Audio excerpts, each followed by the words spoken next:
Namaste. Welcome, beautiful souls. Today I am going to give a overview of the tarot, all 78 cards, as well as try to build in an understanding of the mandala of the tarot so that you have a better idea of the different layers and the multitude of connections that exist within this invaluable healing tool. And before I even get into the meanings of the cards, I want you to know that the way that I approach the tarot is for healing, for deeper understanding of where each of us are on our journeys. And this has been a amazing personal journey and reflection that has been taken lots of turns over the last 25 years. And it's an absolute pleasure for me to share this with you here today. So welcome, and let's begin.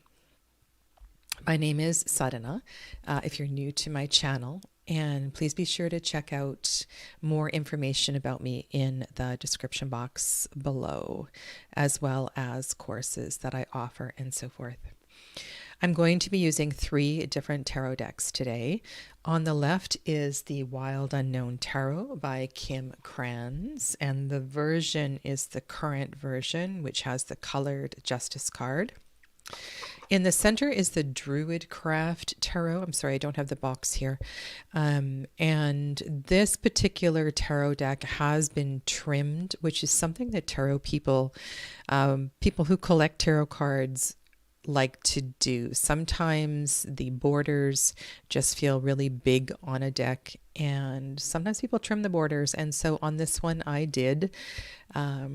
And so if you buy this deck, it does not look exactly like this when it comes out of the box. But you'll see that in trimming the deck, it better matches the sizes of most tarot cards. And then on the far right is the Centennial edition of the Smith-Waite Tarot. This is the tarot in a tin, the same one. It does come in a tuck box. Available through US Games. And this is the deck that I use primarily in my tarot courses. And I want to say that you can work with any tarot deck to begin your tarot journey. And what I'm saying here applies in general to most tarot decks. And there are a variety of systems. And depending on the system of the tarot or the personal direction a tarot deck creator takes, you may have some nuances to learn in individual decks. But generally speaking, a tarot deck has 78 cards. And yes, many decks do come with extra cards. And I would suggest at the beginning to remove the extra cards and just work with the initial 78 cards. And the first group of cards, which is known as the Major Arcana, is a group of 22 cards. And these cards can be grouped into 3 groups of 7. Usually the Fool, which is the 0 card, is removed from the deck, and the remaining 21 cards can be arranged in 3 groups of 7, 1 to 7, 8 to 14, and 15 to 21. And by studying these 3 groups of 7s, we can begin to understand deeper layers of the tarot. These 21 cards in general are the same order for each of the decks.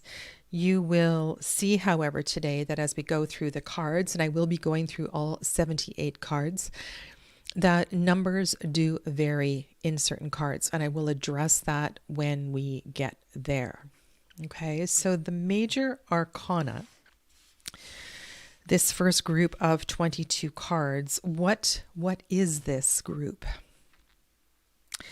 Well, the word major should give you a hint. Right? These are important cards. This is the spirit or the soul of the deck. These are greater influences that tend to hang around for a longer period of time. They can be very profound and sometimes difficult to interpret because our greatest lessons, even though they're staring us in the face, sometimes are hard to recognize. And it's a lot easier to do a reading for another person than it is to analyze a reading for yourself. So this trinity of 7, making up 21 cards, removing the Fool, is a journey through a lifetime, lifetimes. And the thing about the major arcana is that the cards don't always appear in order. And we don't wander through these cards from A to Z or A to Z. They will show up in a reading as any given archetype needs to present itself. And sometimes in a reading you will have a lot of major arcana. Other times you will have none. And this does carry a certain meaning in a reading. So think of these 22 cards as the spirit of the tarot. Okay? And then you have a group of 16 cards and a group of 40 cards. These 56 cards represent are the minor arcana. In no way are these cards minor. They tell and weave stories, the details of our life. They reflect back the nuances of our journey. Sometimes they are easier to interpret, other times not so much. I said that the major arcana tends to represent energy that hangs around for a long time. So it might take a little more time to navigate or figure out what's going on with the 22 that were just on the table. Whereas these cards can represent more day-to-day interactions. They can have easier to understand influences. The minor arcana is divided into 4 suits.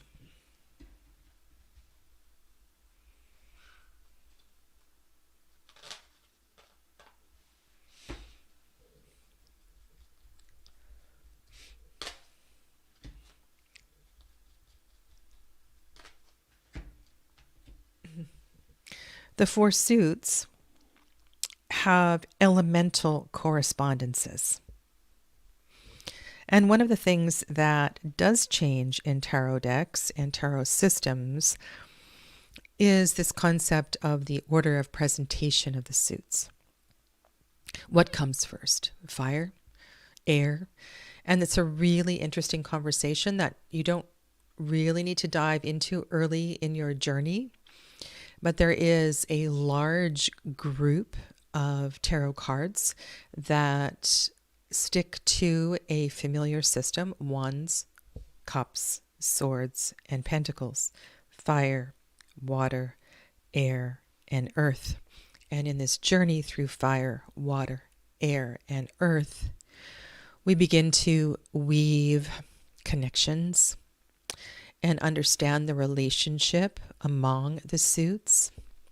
And in this particular interpretation of the suits, this earthy suit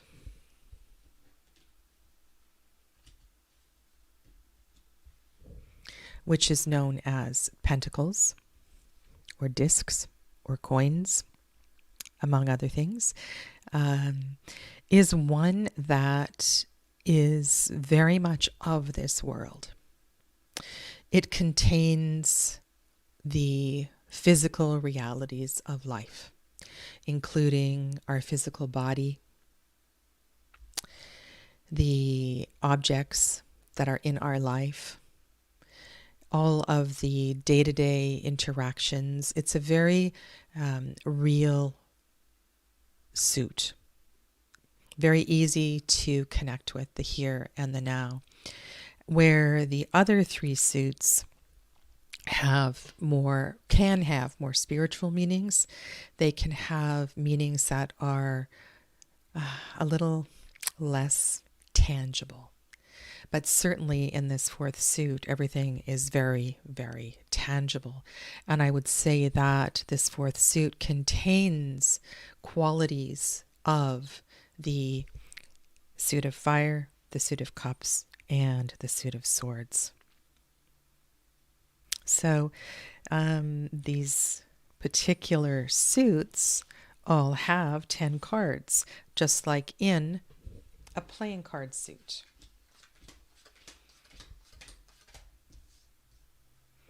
So just like in a deck of playing cards, you have an ace, and you have a 2, 3, 4, 5, 6, 7, 8, 9, 10. And then where tarot differs from playing cards is in the Jack, Queen, King.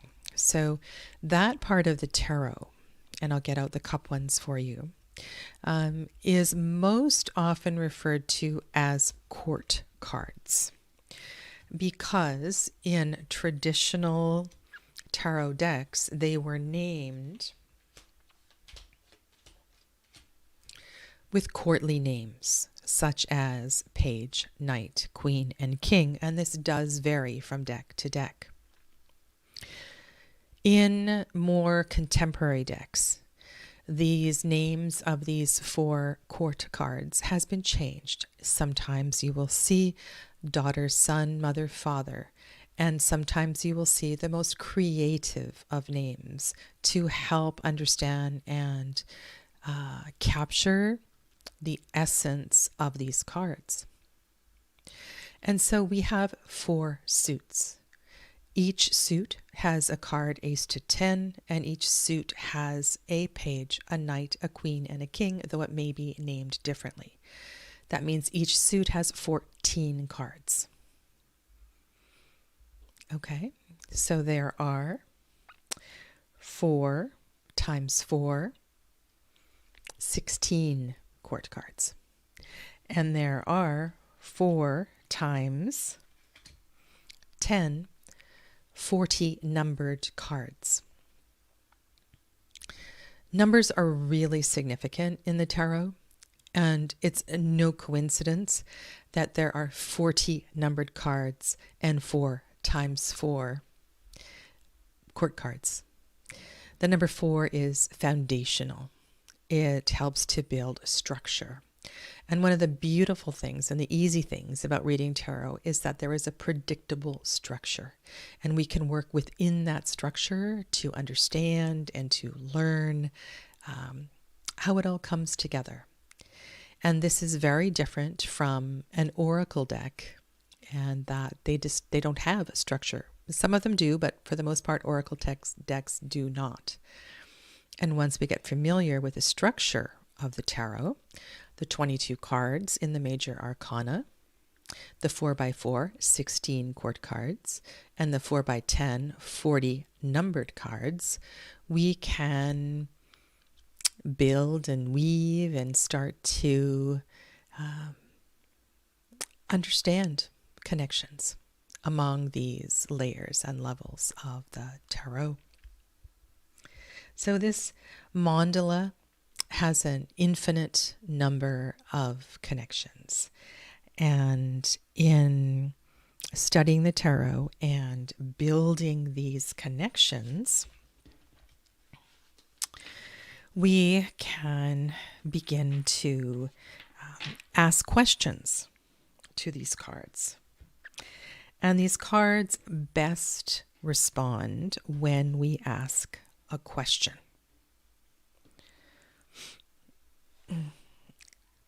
And I'll try to vary the cards, the decks that are on the table, without getting things too muddled up here on the table today.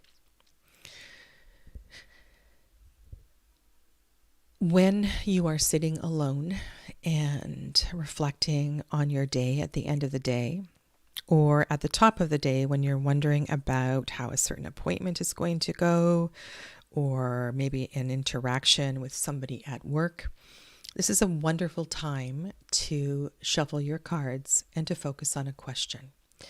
The tarot responds best to questions. And as we learn to read the cards, we can begin to interpret and lean into how the tarot is responding to that. So this first card, the Fool, is the 0 card.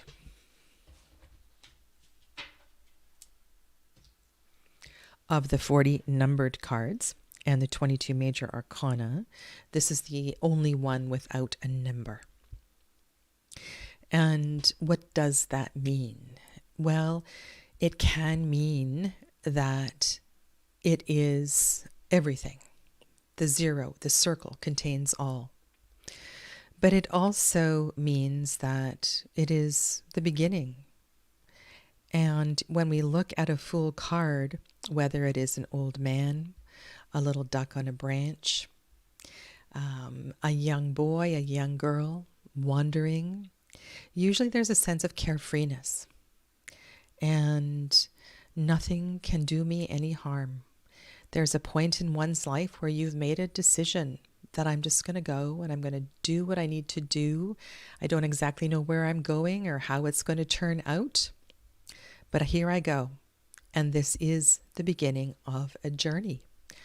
It can be a journey of a trip. It can be an inward spiritual journey. It could be something in between. But here you are, ready to take flight.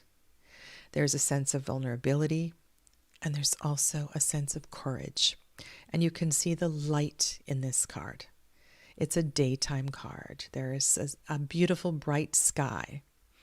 And here we go with our trusty, sometimes there's a dog, sometimes there's a cat.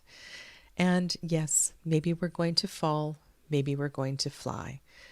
But you trust at this point because it's just time. It's time for you to venture off. And then we move into the numbered cards. And some tarot decks have Roman numerals, some tarot decks have Arabic numerals, and some tarot decks have no numbers. And I suggest as a beginning tarot student that you get a deck that has numbers. It is a lot easier to study the tarot when there are numbers on the cards, because then you can correspond the number 1 here with aces. You can look at number 1 and know that it comes before number 2 and perhaps after 0. But like I said in the beginning, the tarot does not always present from A to Z. The Magician card is a card of your toolbox. We all have an abundance of resources. Some of us have a makeup kit that we use for our business. Some of us literally have a toolbox or a tool belt that we use for work. But we all have a metaphorical tool belt that contains a wealth of resources. And in this particular card, we tap into those resources and ask, what is it that we're going to need here to go forward? 1 is a whole number. It is the beginning. And so from those inner resources that we have, we begin an adventure. This card acknowledges connections. In many magician cards, you'll see one arm going up and one arm going down, connecting above and below. And there's a sense of power here as well, too. I can do this.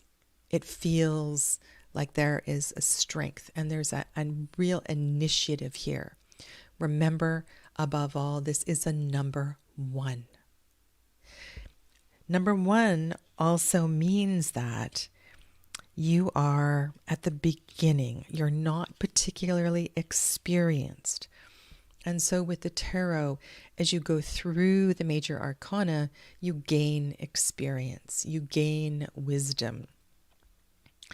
The number 2 card is a High Priestess. She goes by, or they go by, a number of different names. And this is a wonderful time to mention that regardless of the tarot deck you are working with, learn to use gender neutral pronouns. If your High Priestess presents as feminine, that's fine, but she may, or they may be masculine, they may be androgynous, they may be gender neutral. So it's important to know that just because you're looking at the face of a woman, it doesn't mean this card is a woman. Okay? The energy of humans in the tarot is complex, and we need to start to look at qualities of people rather than people themselves. This is a lovely lunar energy that connects to our receptive qualities, our listening ear, our inner knowledge. There is often a night sky. You can see in 2 of the decks, it's nighttime and there is a moon. And even in this traditional card here, we have the crescent moon at the foot of the watery robe of the High Priestess. She is deeply connected to the moon and lunar energy. So the receptivity here, the ability to listen and receive messages is important. We need to learn to maybe close our eyes and trust our inner wisdom.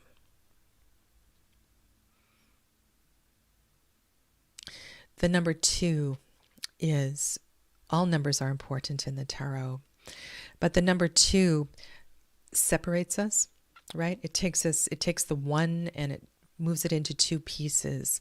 And you'll see in the tarot there are a lot of pillars, 2 trees, symbols of this separation. And when we separate, or the reason why we separate, is so that we can look at different aspects of ourself. And in the tarot, this is represented often as black and white.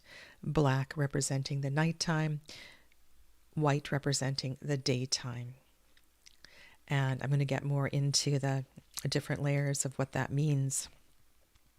We have 2 powerful feminine archetypes in the beginning of the tarot, the High Priestess, who is lunar energy, and the Empress, who is earth energy. She's also connected to the planet Venus. This is, rather than being receptive energy, is creative energy. There's a force here. There's a force of growing something. It may not be a baby in your belly, but it is your baby. You are building and creating something. There is an abundance of growth in this card. Water flows, wheat grows. There's often animals being birthed. It's just a wealth of abundance in this card. And so this card symbolizes exactly that, creativity. And something within is in the process of development. Okay, thank you for all your comments, Perry. There are a number of tarot decks that do not present human forms. And at the beginning, that may be a little tricky to read with, yet other people may connect more with animals or plants. And there is a tarot deck for every single theme out there. And one of the things I suggest you do as a beginner student is, if you're going to choose a deck such as the Wild Unknown Tarot, or another deck that uses animals or other sorts of creatures, that you have a human deck as well too. Because as a reader of the tarot, whether you're reading for yourself or others, we need to learn to build a vocabulary that connects to humans. right? Because you're reading for humans. I doubt that you will be reading for cats or dogs or horses. You can. I have done readings for cats, dogs, and horses to support their caregivers. But most of the time we're talking about people. And so having a deck to compare nature and humans is very, very useful. The fourth arcanum is the Emperor. And this is the masculine counterpart of the Empress. She is a 3, he is a 4. They are a 3, they are a 4. This is a powerful archetype of leadership. It is forward-facing, it is solid. And I was talking about this number 4 being very important in the tarot. Think about a square. 4s are foundation. They build structure, buildings, houses. There even is a tarot deck that calls this arcanum the Builder. Okay, so this is the place where we feel a power within, the ability to lead. So while the Empress creates, this arcanum leads. And together they have this really interesting dynamic energy. And you'll see in the Wild Unknown Tarot, we have a deciduous tree and an evergreen tree. And you can compare and contrast the qualities of deciduous and evergreen. You'll also see that there is a moon in one and a sun in the other. Generally speaking, solar energy is masculine or active, and lunar energy is receptive or feminine in the tarot. You'll see that we have a nighttime card and a daytime card. So like I was saying, those pillars in the High Priestess card, black generally is nighttime and feminine and receptive, and white or light is daytime or masculine or active. And that makes sense. We're active in the daytime, we're more receptive in the nighttime. The Emperor is strong and powerful and very self-assured, and one of many leadership cards in the tarot. The fifth arcanum is another leader and a more masculine energy. You could also compare and contrast this card to the High Priestess. I would say that we have in the major arcana 2 spiritual leaders that take a different approach to our inward journey. The High Priestess is more of a card of a personal inward journey, a listening experience. Whereas you can see the Hierophant has other people in this card. Often there are 2 people in the foreground, or sometimes there are even more. This person is in the community, whatever that community is. It may not necessarily be a church. Sometimes this card is a teacher, and they are out there sharing their wealth of information for your greater good. They are often a channeler of higher knowledge, but they are here to serve the community, serve the people. The crow, the raven, most of the corvids in the tarot carry a high frequency, like they are magical creatures. They carry messages. The key is also an important symbol here, because this is like opening a key to understanding who you are. The key is being struck by lightning. So there is an important message that this crow is giving to you, disseminating information. The High Priest versus the High Priestess. Definitely a more active and accessible energy than the High Priestess. The sixth arcanum is called the Lover or the Lovers, and is depicted in so many different ways in the tarot. This is a number 6. Number 6 is an important number to understand. 6 is the hexagram. The hexagram you may know as the Star of David. You might know it from chakras as the heart chakra. It is a 3 plus a 3. It is the union of the 3 and the 3. Sometimes this card is called union, where we look, compare, and contrast our receptive and active self. This card often comes up in relationship.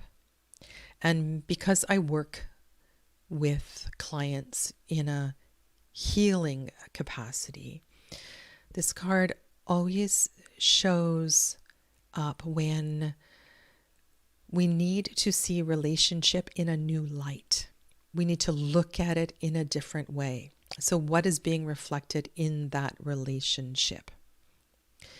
And like I said, some cards have lovers that are completely intertwined. Some have lovers that are separate apart, looking at each other. Some have angels, some don't have angels.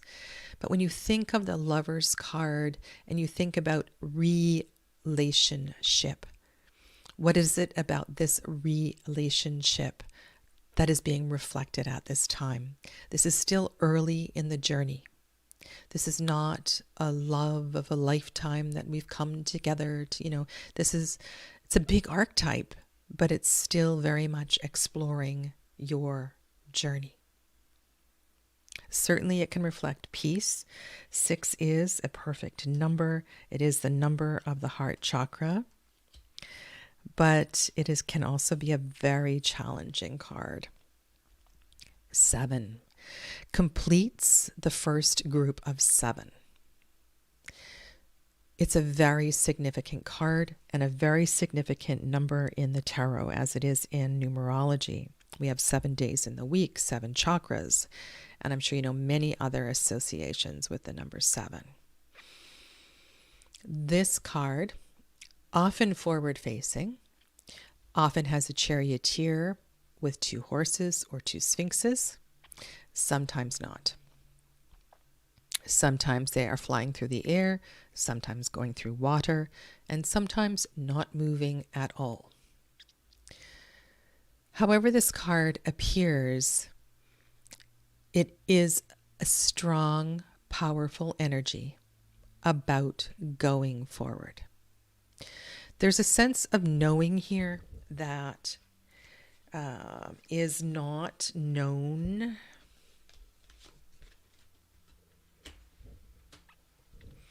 at the beginning. So this first completion of 7 cards, we've been through quite a journey. And even though all of those 7 cards aren't going to show up in a reading, there is a sense that the Chariot contains the 1, 2, 3, 4, 5, and 6. We have learned something about that. So this is why when we study the tarot, it is good to know what comes before and what comes after. And one of the things I have my tarot students do is to take out these 22 cards, shuffle them, and then put one down on the table and say, maybe the card that comes down is the Chariot. 7. Okay. What comes before? Hierophant. What comes after? Strength. So we practice understanding the connections of the major arcana. There are many forward-moving cards in the tarot. This is one for sure. There's a sense of confidence here that is amplified way beyond the level of the Fool. There's a sense of determination. And if you have studied Plato, if you have done any Jungian therapy or study, there's this really beautiful aspect to this card that can help deepen understanding. And there's a question of reins or no reins, and these 2 horses. In this card, we have a charioteer and we have two horses, often. And this is simply about learning to drive both sides of our brain, all aspects of our self together. We can't let one horse go this way and one horse go this way, or we'll find ourselves splayed on the ground, injured. There's this idea here of, you'll notice in this deck, there's a stillness here. There's a stopping, contemplating. Where am I going? What am I doing? How am I going to go about this? There's consideration here. We're not just charging ahead mindlessly, which sometimes is the case in the Fool card.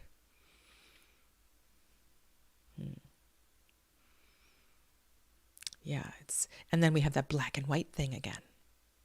So we want to capture the black knight, feminine, receptive qualities of self. And we want to capture the white, active aspects of self as well, too, on this journey.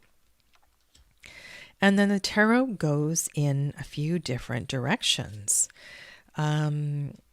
depending on the card the deck that you are working with. There are cases. There's a strong case to be made for strength as the 8th arcanum, and there is a strong case to be made for justice as the 8th arcanum. And that is something that you can explore and study over time. Right now, I'm just going to shift this deck so we're looking at all the same card. Another really interesting thing about the tarot, hey Scott, welcome, is that you also have astrological correspondences. And even if you're not an astrologer, you can simply learn the cards that represent your sun sign or maybe your ascendant. And these cards can begin to have nuances of meaning. This is the Leo card, right? There's a lion on it. And there is a major arcana for every astrological sign. So that's kind of a fun thing to know about the tarot. Strength is exactly what it says. Sometimes it's called fortitude or force. This is about that fire within, understanding and navigating that fire within and allowing that fire within to shine brightly and learning to not manage or control it, but to let it work in its highest frequency. Yeah. And there are some really beautiful strength cards out there with all kinds of animals represented in connection with the human. And of course, the animal represents the animal nature of self and the human nature of self. And then the 9th arcanum is the Hermit. And this can be a challenging card for people to receive in a reading, because it can signify a time of aloneness. And it's better to be alone. And a lot of people come to tarot readings for love. And, when am I going to meet the guy? This kind of thing. And this is a card that says, no, this time in your life is about your inward journey. It's time to take some time. And there are a few cards in the tarot that signify taking time for yourself in periods of reflection. This is such an interesting depiction because it looks like the Fool card in a way, but you will notice that the Hermit here is not at the edge about to jump off. It's like the Hermit has come to the edge of the cliff and is observing and reflecting. There is a light in this card that signifies the light within. So this is a journey about getting to know the light within, getting to know your soul, getting to know your spirit. And it's a very poignant time in one's life. As Perry says, I am very grateful for the opportunity to experience solitude and silence. And you'll see here in the Fool card, the mountains in the background. And here the Hermit is at the top of the mountain. So one of the beautiful things in the tarot is that we have symbols that connect cards to cards. And if we observe and notice those connections, it's a way to expand readings. It's a way to build connections and weave the web of the tarot. The wheel, or the wheel of fortune, or the wheel of life, is a wheel. What do wheels do? They turn. This is about the turning of the seasons. It's about appreciating the season where you are, fully embracing the season of life, the season of the year. Change will, and we all know change will. This is a number 10. And 10s are completions. It's the end. It's the end of the journey. Things are about to change. They may change for the good. They may change for the unexpected. But all we know here is that something is going to change. Life is a circle. And there are sunrises, there are sunsets, there are springs, and there are falls. So we just flow with the energy of change. And our response to change will either support or challenge what this card is going to do for you in a reading. And there are some really, really beautiful wheel cards out there. This one from the Wild Unknown really supports that energy of everything being connected. In the Wild Unknown, this particular version of the Justice card came out a few years ago in response to not only pride, but a respect for all beings, all ages, all people, all colors. And it used to be just a black and white card. I didn't color this. This is the new version of the card. Justice, and this is the one that can be 8 or 11, and that's for another deeper discussion or a tarot course. But like I said, there are as many rich reasons for justice being 11 as there are for justice being 8. Justice also goes by many names. One that means a lot to me is adjustment. Adjustment. This is about fine-tuning, weighing the pros and cons before we act. This is also sometimes called karma. This is where we have a look at the relationship between will, free will, and divine will.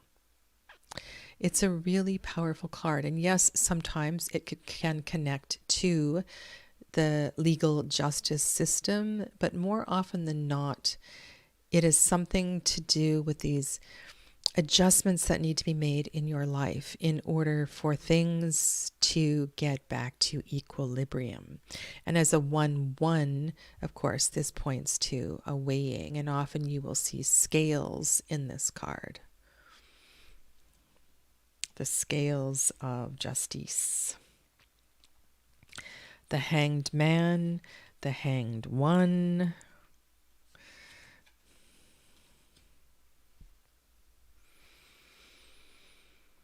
Is a different perspective. Quite literally, the bat, the man, the lady, the acrobat, the person doing a handstand is upside down.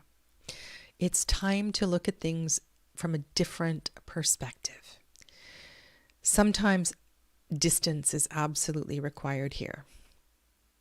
And like the Hermit card, this can be really challenging for people because this is saying that maybe your discernment here wasn't quite clear.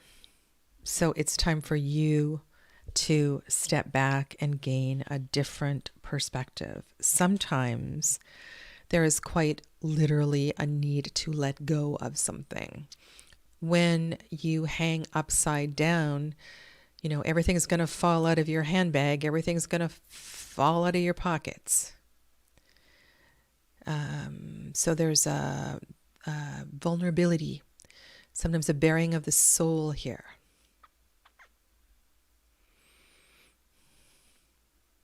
And you can see in many cards, there will be a light or some sort of illumination around the head.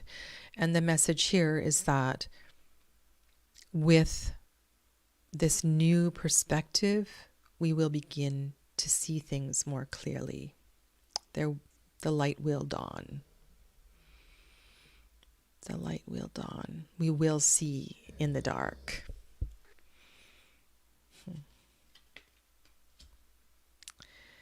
And then there is death. Often death is unnamed. In the older decks, there was no title on this card. And death also takes many forms. Death travels in different directions. This is a card of complete release. I was going to say surrender, but I don't like that word. Let's use it for now because another one's not coming to mind, but it is a recognition that we can't carry the baggage with us. It's time to start anew.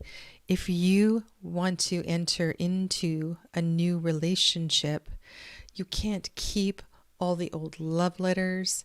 You can't keep texting and corresponding with the ex. This is about a separating and a leaving behind the past so we can go forward. Energetically, we'll always be there with you, but there is something that needs to come to a complete conclusion. And again, this is not an easy card to receive. Sometimes it does come up in actual death of a pet, death of a loved one, but more often than not, it is a card that corresponds to a complete letting go. The 14th arcana is a time of healing. It's a time of integration. So after death, we heal. We integrate. We put all the bits and the pieces together to find a new harmony. Often this is represented by a balance of fire and water. There's some beautiful temperance cards out there that show all of the elements equally represented. But here we are actively working towards our own healing. And sometimes it does involve moderation, a discipline. Sometimes it feels a little more creative. But I think above all, I think integration is such a beautiful word. And one of the big lessons in the tarot is that journey of that back and forth journey between excesses and balance. And we go through these ebbs and flows of life where we go to a little too far one way. And so the tarot just keeps bringing us back. This is a super interesting card that connects very much to the Lovers card. Number 6, Lovers. This is 15. 1 plus 5 equals 6. You'll often see a man and a woman in this card as well too. And with the Devil card, I think one of the biggest questions we need to ask is, have I integrated that lesson of temperance? And why am I continuing to take something a little too far? Now, the Devil is a very nuanced card. I'm going to talk about it tomorrow. I'm broadcasting a series, Top Tarot Trumps and Top Tarot Minors, where I'm talking about cards individually. So you might want to tune in tomorrow to listen more about this card. But this is one that helps us to make good choices and also find a sense of self-worth. The healing continues here. And sometimes the truth is that we don't want to see our darkness. We don't want to deal with our darkness. It's easier to live in excesses, to live in the extreme, because it numbs the pain. And this card always kind of hits something. It touches something, that what are we numbing? What are we numbing?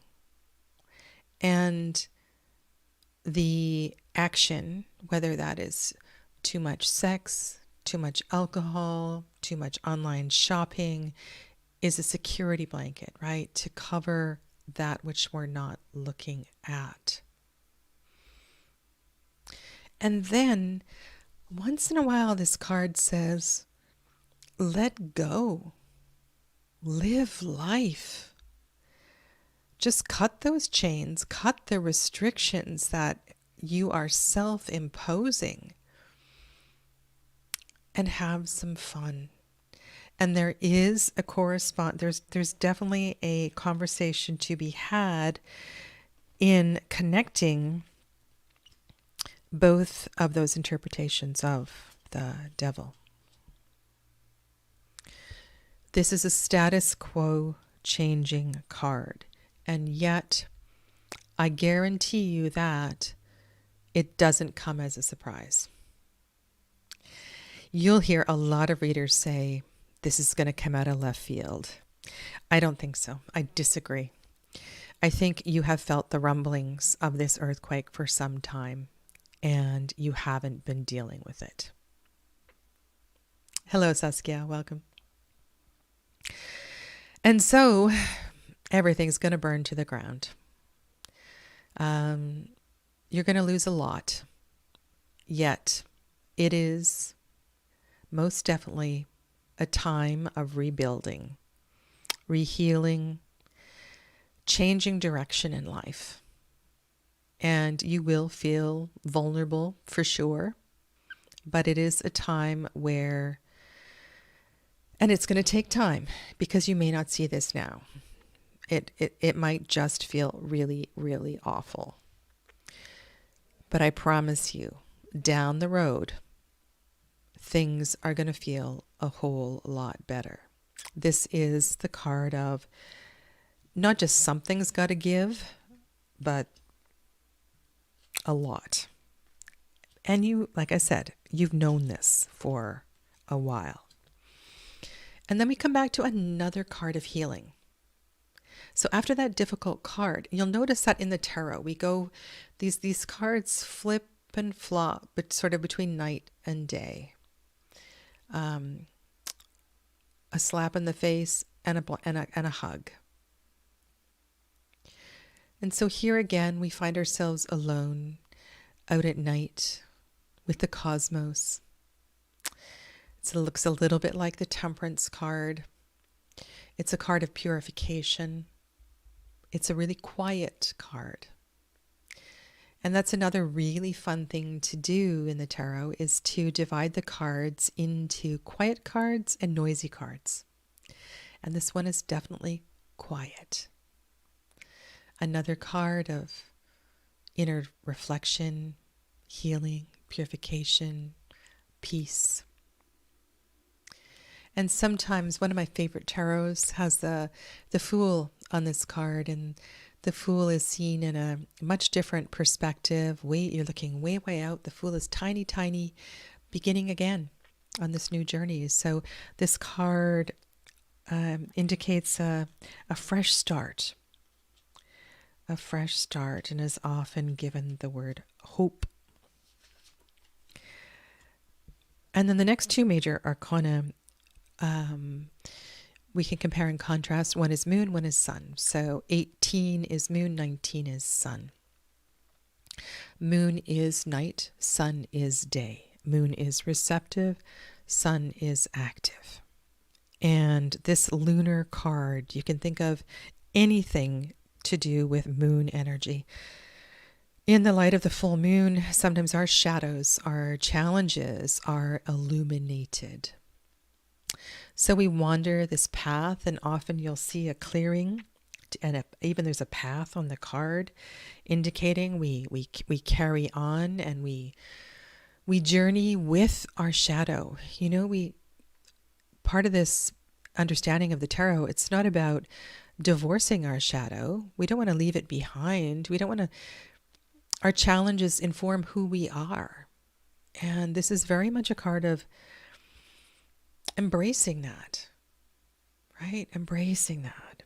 And then this card is followed by a card of joy and light and life and vitality. The sun is a symbol of vitality and energy.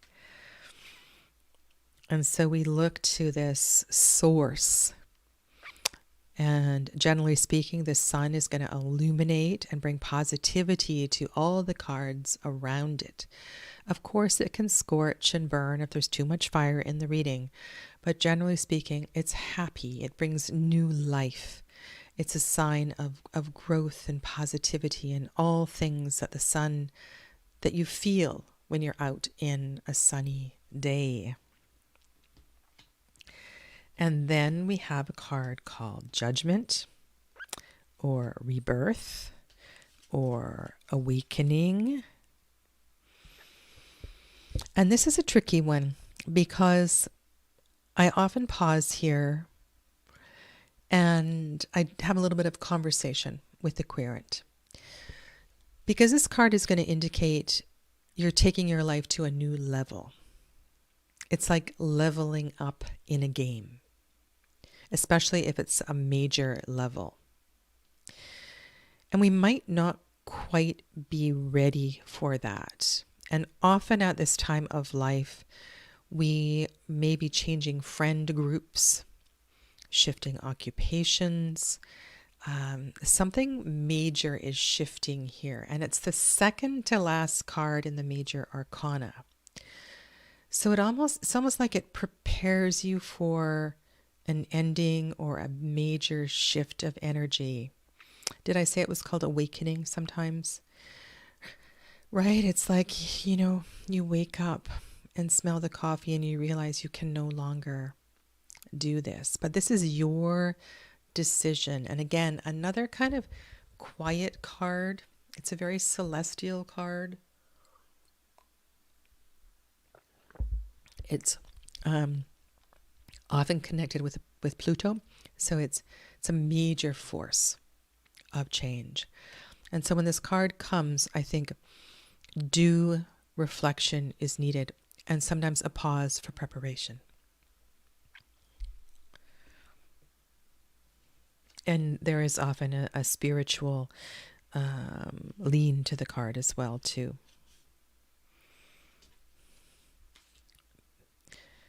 And then the final card of the majors is the World.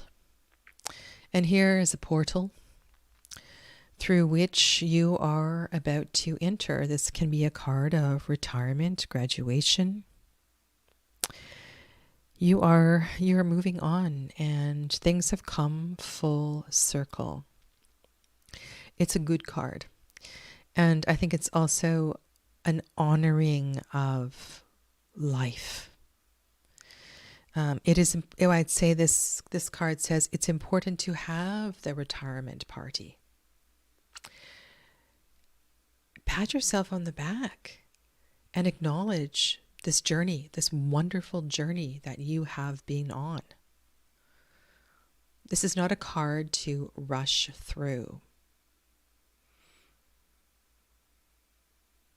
You have experienced so much, so much.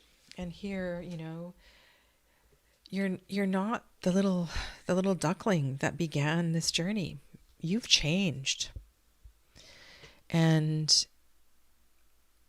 you carry with you all of these experiences forward into the next stage of your life. And this world card can come up at all kinds of times. And I think it also gives us permission to go on, to go forward, and to leave the present for the next part of the journey, for the next path.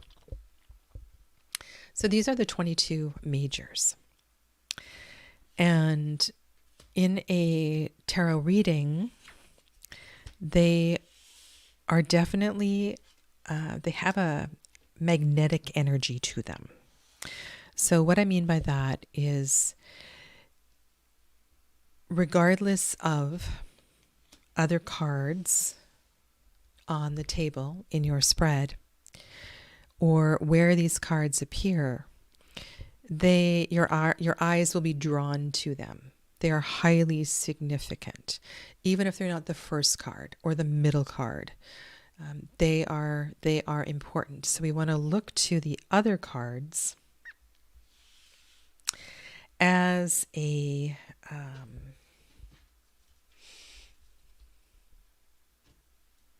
we want to look to the other cards in relation to the major arcana, because they will give us information about it. And then we go to the suit of fire. And the suit of fire is about our will. It's about our drive.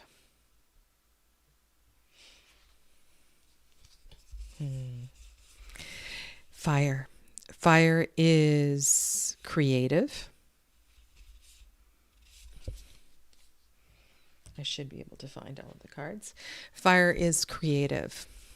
And it is also a potent sexual energy. It is an active energy. And in the aces are really special cards. They give us this, like they're a gift. This is the gift of fire, the beginning of fire. Somebody passes you a torch. This is a birthday candle where you make a wish. This is where you pick up the wand and you decide, I've got this. I'm going to do this. I'm going to carry this energy forward. It really does give you strength. It's a good feeling. It's such a good feeling to embrace the energy of fire in this way.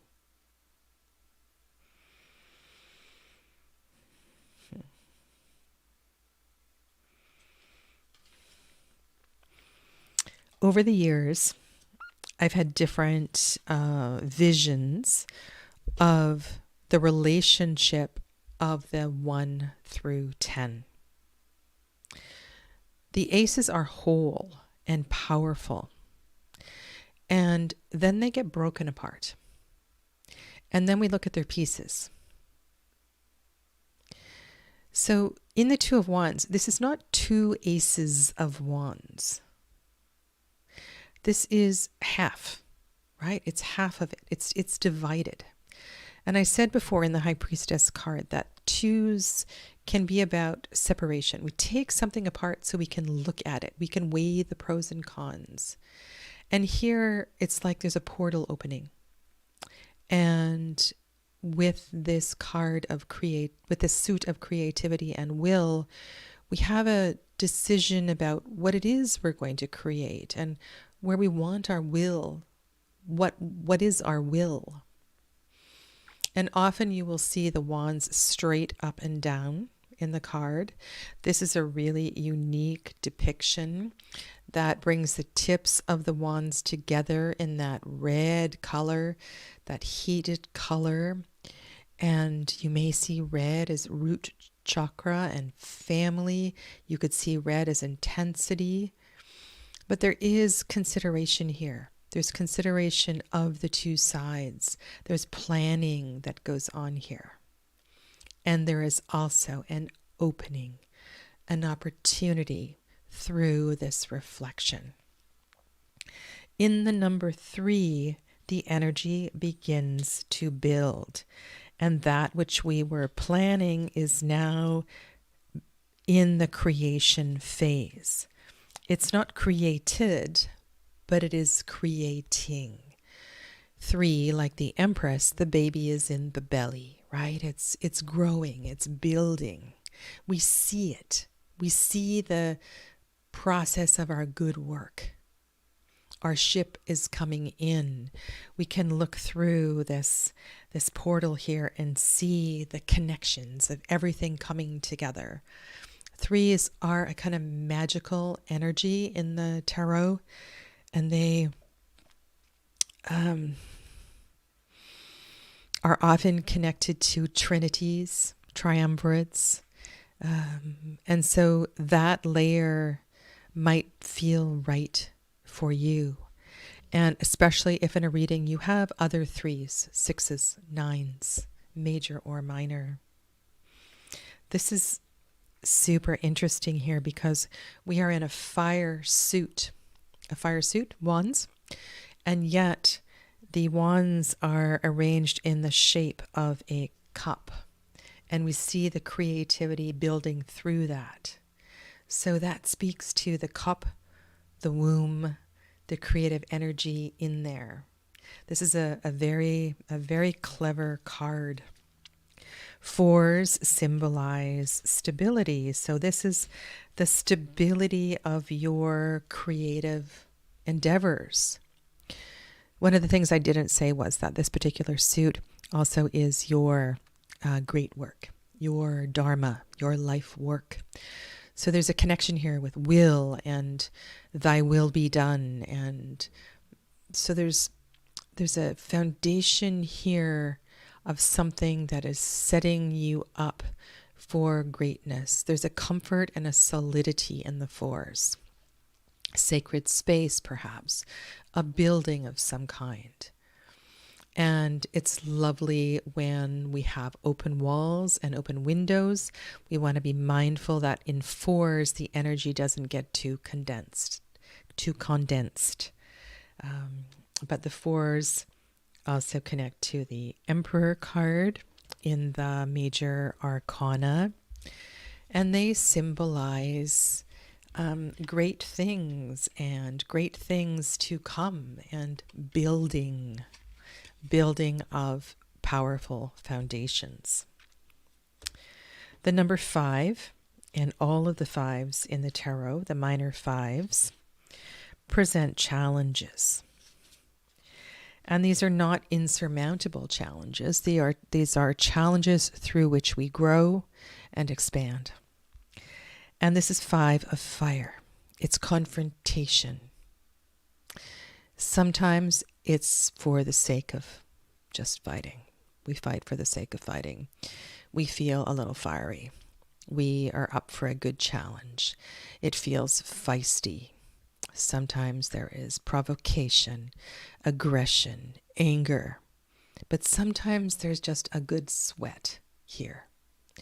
And whatever aspect this is, we are going to grow through it, but the lesson is that we need to go through this angst in order to see the other side.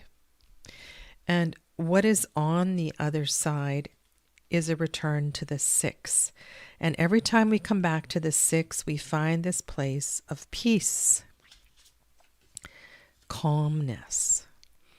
6, I said, in the major arcana is the Lovers. It is the hexagram. It is the place of the heart center. So for a moment in the 6s, we can rest. And we know that things are calm and safe and comfortable and peaceful. And yes, there are other messages in these cards, and I'll talk to the 6 of Wands. But just know that after the challenge of the fives, there is a place where we can regroup and also honor the fact that we went through the five, because it's not easy. It's not easy. And fives I often describe as a bridge card. And the five in the major arcana is a Hierophant. And the Hierophant goes by many names. And pontiff from French. I don't know where he's disappeared to in this card, in this deck. But the word pont means bridge. And so if you think of the fives as bridge cards, they are cards that take us across. They are cards that take us across a bridge to the other side. And now we've arrived on the other side. The thing about the Six of Wands and all of the sixes is gratitude. Really, really important in the sixes. The healing of the heart, the healing of the center. In order to maybe stay here a little longer, to fully embrace the lesson of this card, gratitude is absolutely essential. You know, we didn't get here riding in the front of this parade alone. There were a lot of people that supported us. And I think that is something really important to remember here. We have definitely emerged victorious, successful. But let's remember at the heart that lessons are the lesson of gratitude, or the energy of gratitude is imperative, really. Seven of Wands is exactly what it looks like. We are standing up for something we believe in. And maybe that Six of Wands gave us the courage to stand up for it. You might feel alone. You might very well feel alone. Sometimes you will be with others in a cause, but you might just question why you're doing what you're doing. But you know, within the fire of your soul, you know, within your physical body, you can feel this. I said the suit is connected to life purpose. And so you stand up for something that you trust within you is the right thing. Sevens take us back to the Chariot energy. And the Chariot energy, I don't know if you remember the dynamic Chariotess in the Druid Craft Tarot. There's a determination in the sevens. Determination of going forward, going through. It's not just something to prove in the Seven of Wands. It's deeper, and it's deeper within your soul. And if you think about that flame within and trust that flame within, this can be a really powerful card.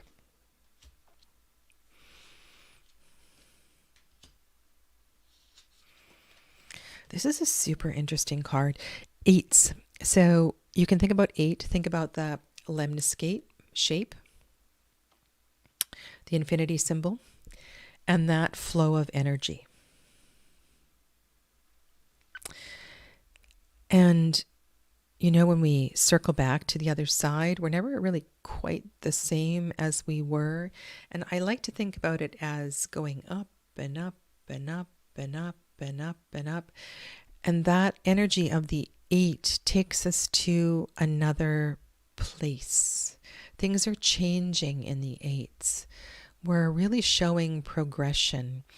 We've navigated through the 2, the 3, the 4, the 5, the 6, the 7, and here we are. And in this 8, there's a bit of a surge of energy. We feel the power here. We feel the power of the 8. There is focus. If you look at this one, there's a focus to the center.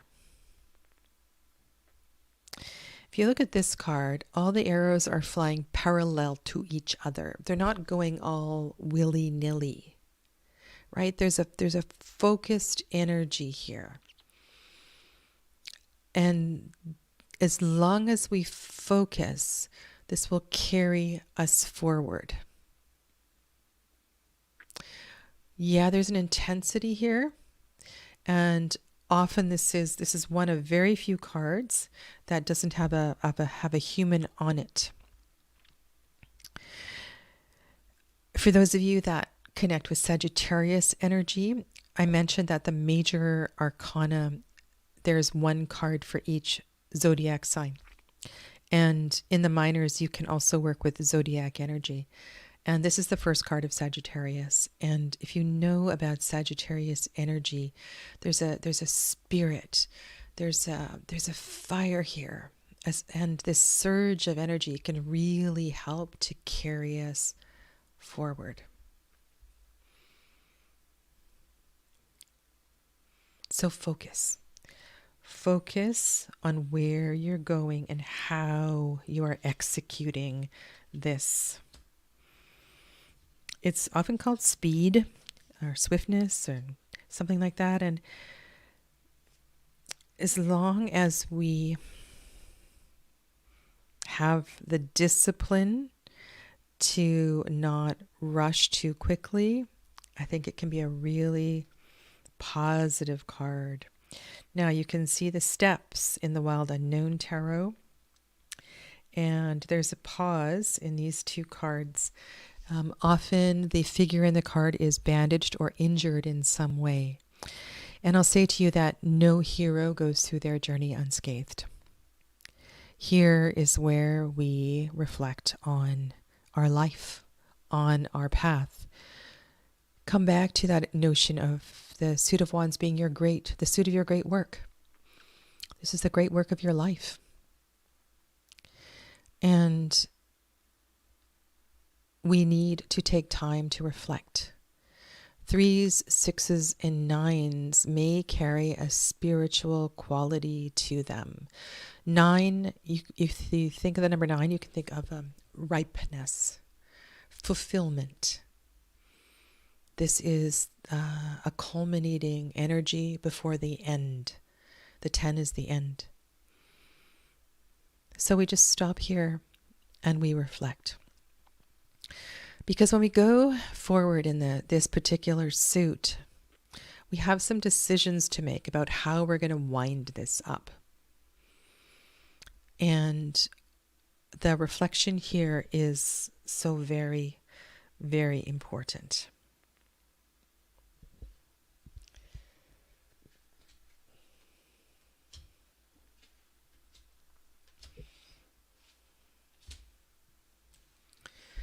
Now, 10 is an X. That X may be an obstacle. You may need to find another path. You may need to go around. This is the last card of the suit of wands. Are you going to see this through to the end? But why? Who are you doing this for? Is this for your greater good? Or are you doing this for somebody else, not for the right reasons? So there's a lot of questions in this completion card here that are worthy of consideration. And I quite like this card here. Those branches in the way, it's like a Ganesha card, right? So Ganesha is Hindu pantheon, elephant god. And are we going to clear those branches away and move toward the light? Or are we going to take a different path? Could we put these wands down, put them down to the side, get back to the village and send somebody else back to get them? Could we delegate? Or is there some greater good in me seeing this through to the end? And these are all kinds of questions that I want to ask to myself or to my querent in winding up the suit of fire. Now, after the number cards, and not necessarily after the number cards, there are these court cards. And I'm going to talk about this first group of court cards, and then I'm going to do the other ace through tens, and then I want to talk a little bit more about the court cards after that. Okay.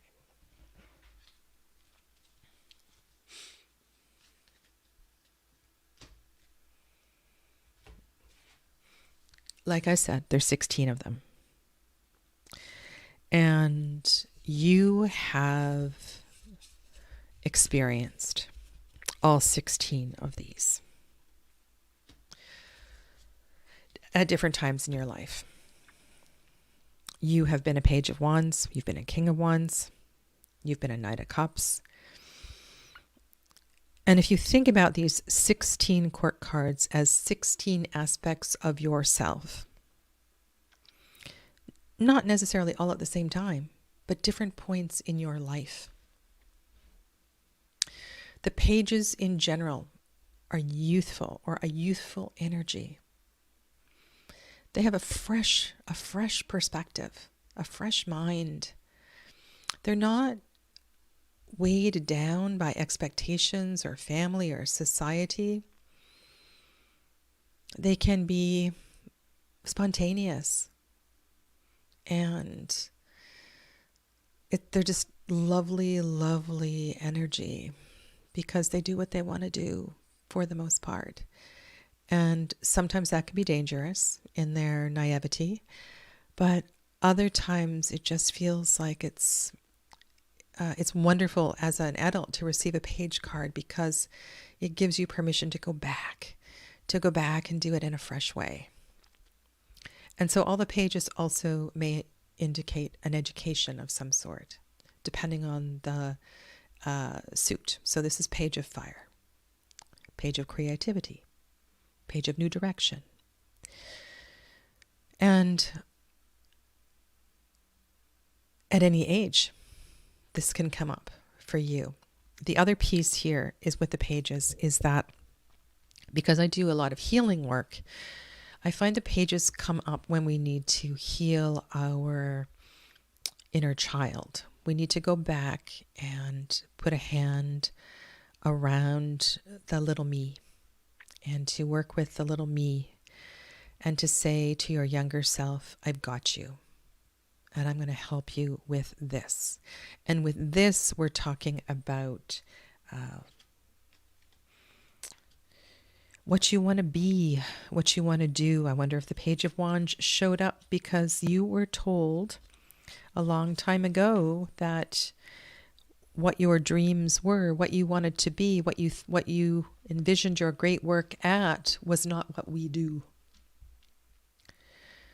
So there are lots of ways to interpret these cards, and it's a matter of capturing the feeling of this aspect of yourself. And then people always ask, well, how do we know if it's me or if it's somebody else?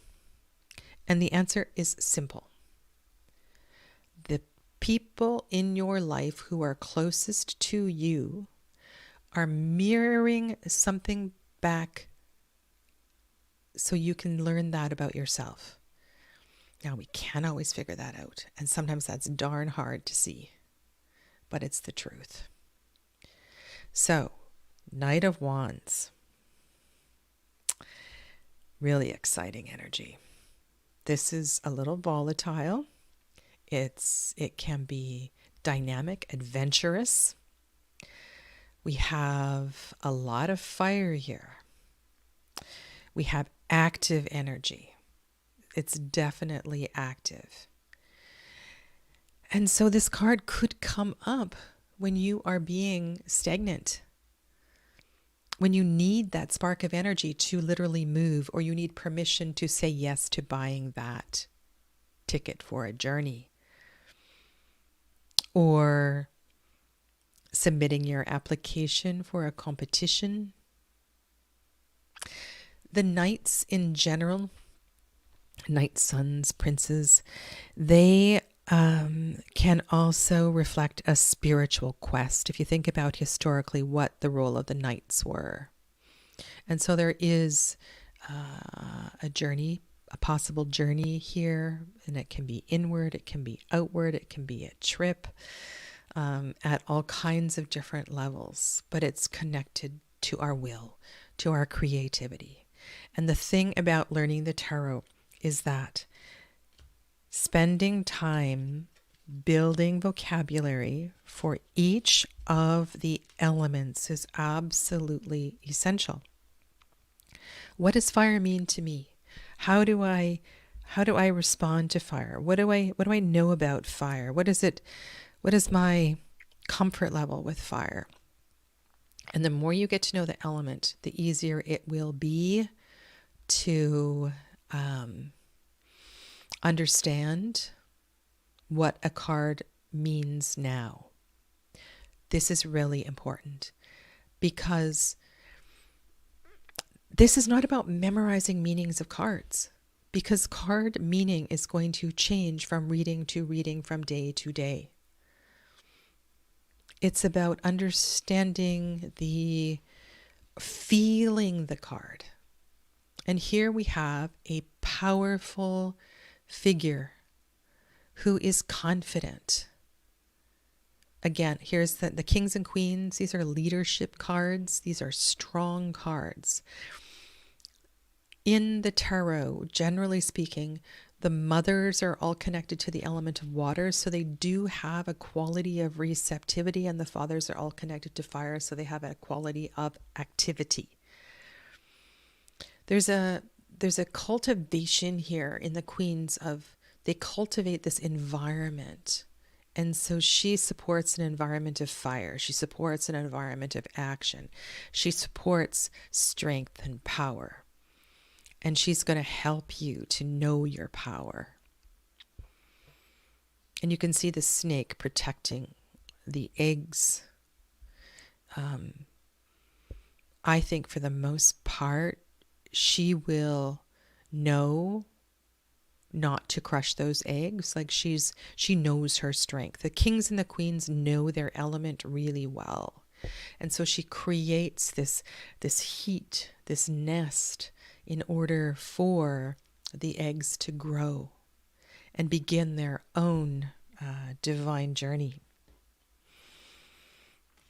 The kings at first will feel a little confusing, like what's the difference between the kings and the emperor? But remember that, same with the queens and the empress, the major archetypes of the major arcana are exactly that. They're major archetypes. They're hard to grasp, but these are familiar qualities of yourself. And you can access these cards a lot more easily than you can the major arcana. So this is the master of fire, the leader of fire, the one who has played with and practiced and journeyed and been through all the ups and downs of fire and is now here ready to guide you. And this may be something within you that you are ready to embrace. It's a dynamic energy. It's a super dynamic energy. And of course, all of these court cards can turn dangerous or shadowy, right? What happens when fire gets out of control? So in the tarot, we're looking for a response to a question. We're looking at surrounding cards.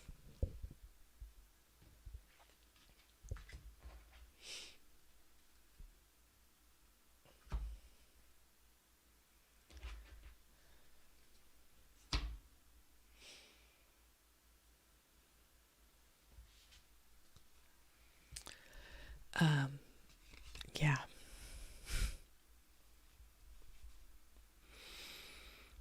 Every single card in the tarot, whether it is right side up or upside down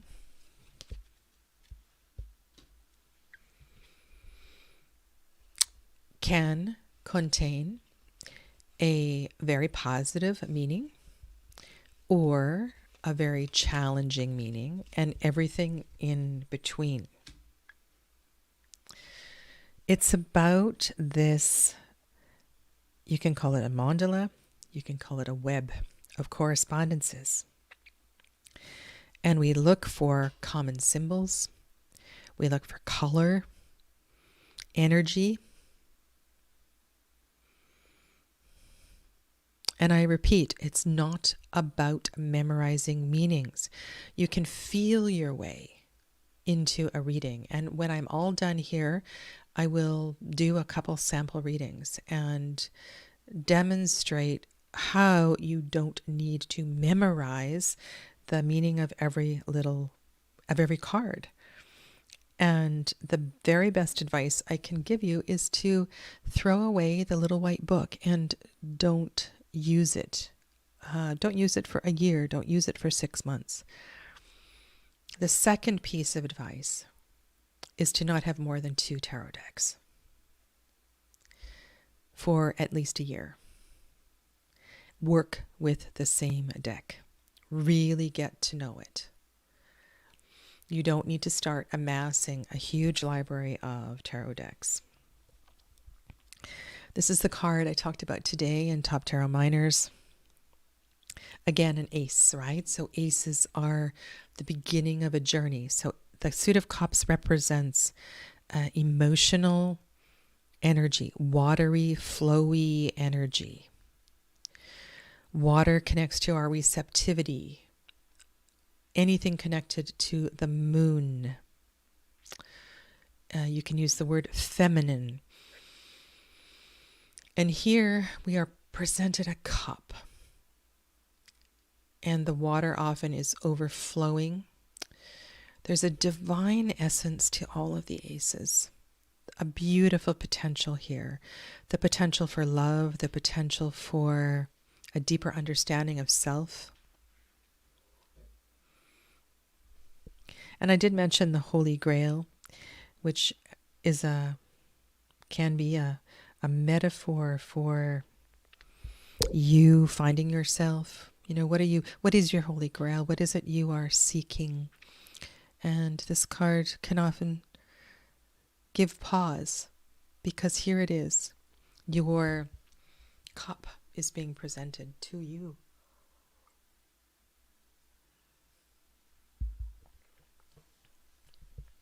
The aces are very special cards. And so we were in the suit of fire. Now this is a suit of water.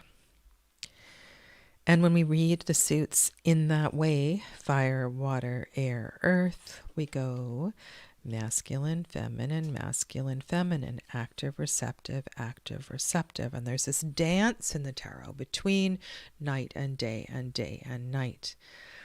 Receptive and active. And again, 2. So here we have 2. We have this separation. We come apart so we can come together. We come apart so we can look at each other. So we come apart so we can get to know different aspects of ourselves. And the 2 of Cups is often about relationships, engaging in relationship, the beginning of a relationship. Remember, small numbers are early in the journey. Big numbers are later in the journey. They're more complicated. It's simpler at the beginning. It's more complex toward the end. Okay. We do see a caduceus in the center card, which is a symbol of healing, the power of healing. So we can be healing through relationship. And ultimately, we're healing ourselves, right? We are always striving to become whole again. 3 of Cups. So 3s represent growth. Something is growing. Emotions are growing. Our receptivity is growing. There's a fullness here. There is a fullness. And it can begin to start to feel full. Celebration is often depicted on this card. And in celebration, in the fullness of three. Think of the 3, 6, each of the 3, 6, and 9 have a full quality to them. A little bit of purging can really help. So we want to spill the cup. We want to share the news, chat, dance, release energy. What is celebrating but not releasing a little bit of energy? And if you think of later stages of pregnancy and how quite naturally the body releases little bits of amniotic fluid, and maybe that description doesn't connect to everybody, but we need to let a little bit go here. It's a really happy card. Emotions are building and growing, but it's equally important. The release quality of this is equally important.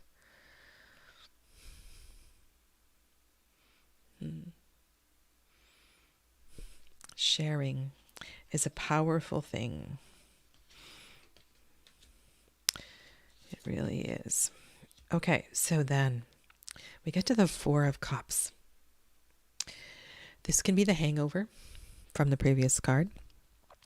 But remember what I said about 4s being a container. 4s are a foundation. They are a room. They are a building. They are a space for us to hold space. And sometimes when emotions get really full, we need space. We need our own sacred space. And I use the word sacred space for all of the 4s. The quality of the sacred space is different, but we need that. We need the container for the emotions. So foundation. This is the foundation of emotion. And often this card is drawn in a negative form, in a shadowy form.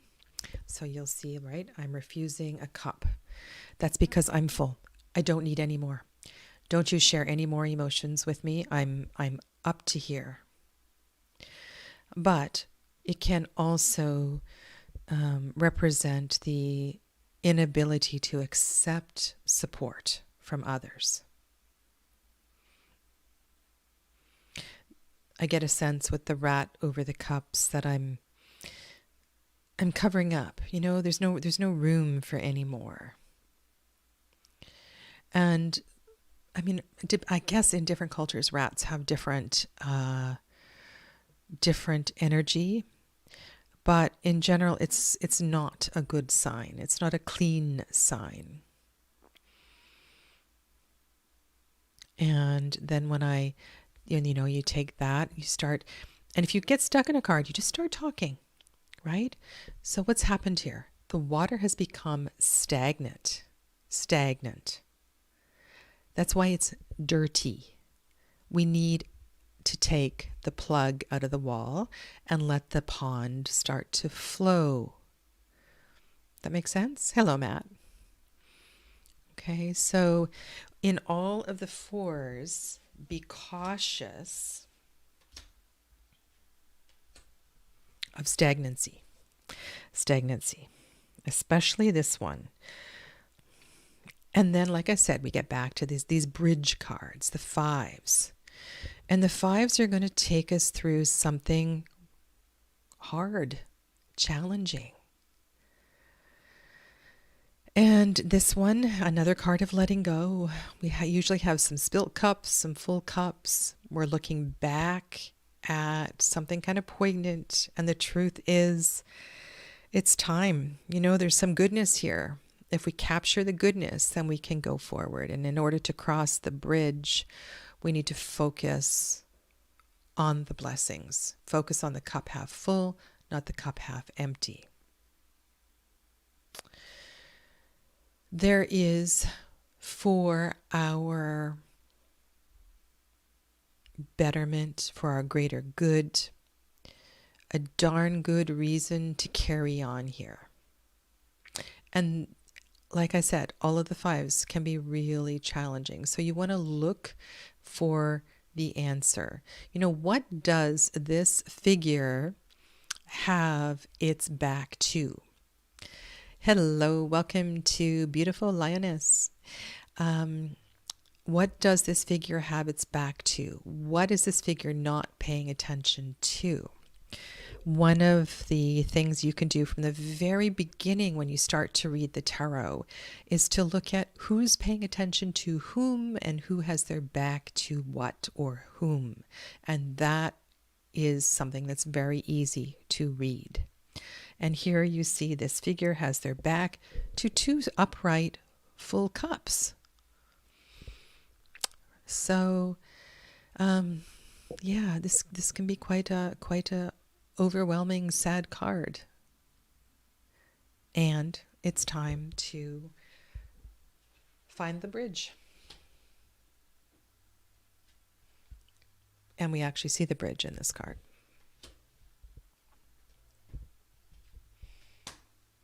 Back to the 6, back to the heart space, back to the center, back to equilibrium, back to peace. Love this card. Everything is connected. There is goodness below. As above, so below. The tree will be healthier when everything is healthy below. So there's a connection here between relationship. 6s are about the Lovers card.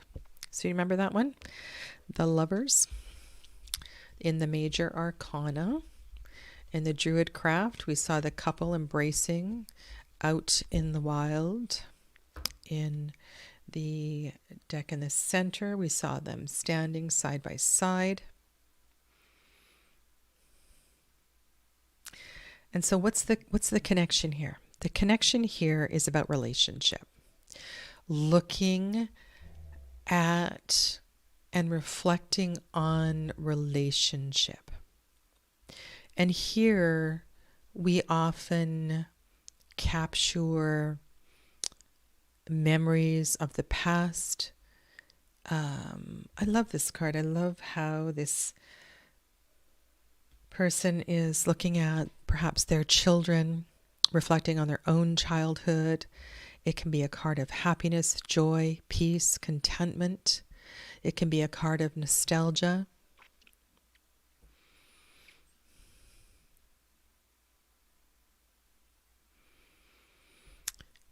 And so let's capture that and treasure that, but not dwell on it. So if you look at the card in the far right, the message here is that all of these beautiful reflections are going to feed us, right? They're going to nourish us. So let them nourish us. We don't need to live below or live in the past. We aren't our children. Let them be their own humans. And it's okay for a moment to find peace and joy and love in a photograph or a memory. 6s are peaceful. 6s are harmonious. 3s, 6s, and 9s often connect us to spirit. 7s can be more challenging in the tarot, like the 5s. And in the 7 of Wands, we saw the person standing up for themselves. And I said sometimes this might be a cause you're standing up for. It could be a right. It's probably something deep within you that you just feel intuitively that this card, that you know you need to stand up here. In the Water 7, it gets really confusing about what's going on. The 7s are this place in the tarot where it becomes too much. Something there's too many cups, there's too many wands, there's too many swords, and so we don't always act or respond appropriately. And this 7 of Cups card has it's too much water, too many emotions, too many dreams. It's overwhelming, and so sometimes we respond by drinking too many cups.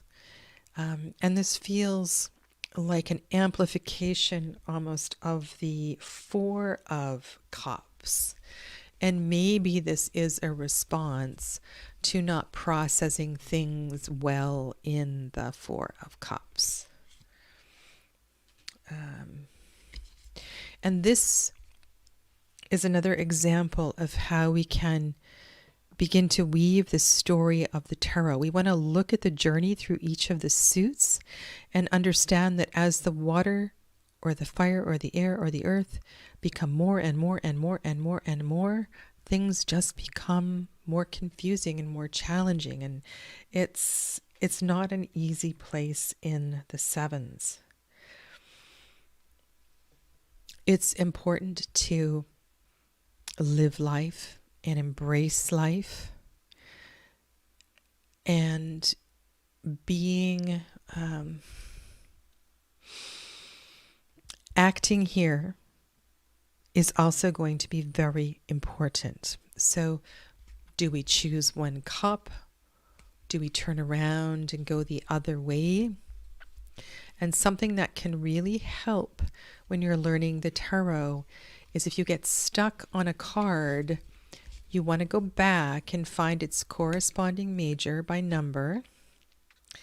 So Chariot, and go, okay, what strength, what action do I need to make here in order to move through this very watery card?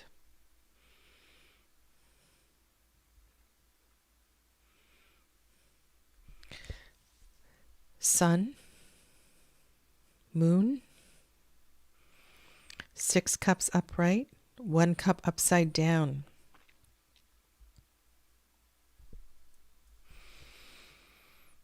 Maybe I just need to turn 1 cup over and cut that out of my life.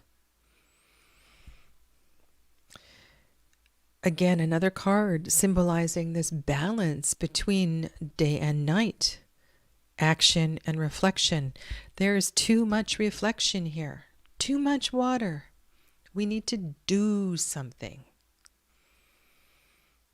Okay, so you can begin by just talking to the cards. I say to my tarot students, and I suppose I should have had this banner on. I'm so bad at promoting my courses.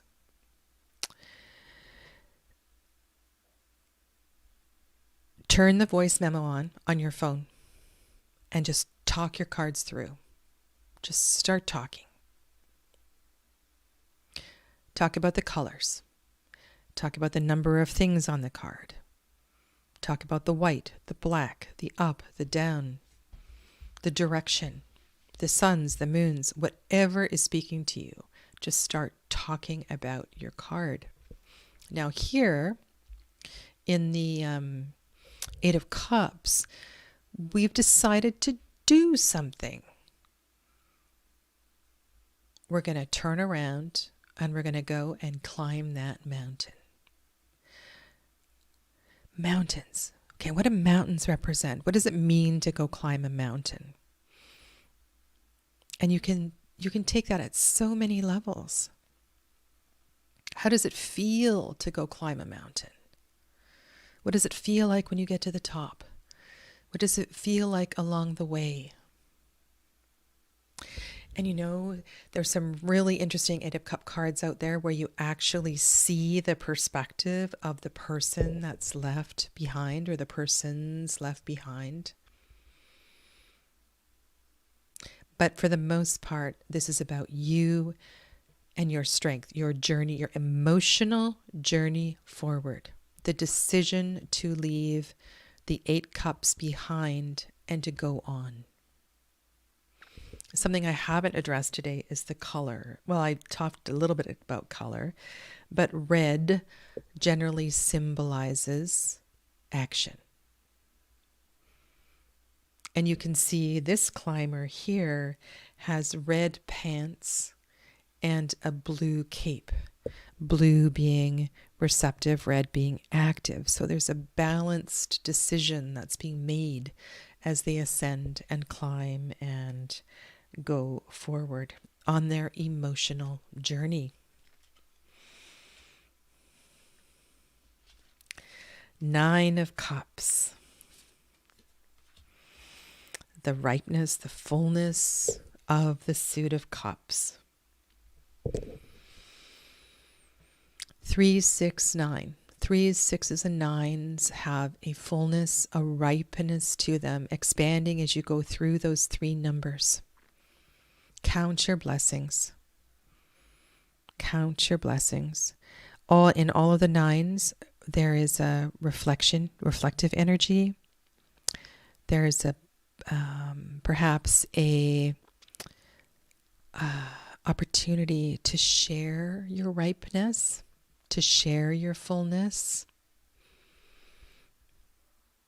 There's a satisfaction of completion.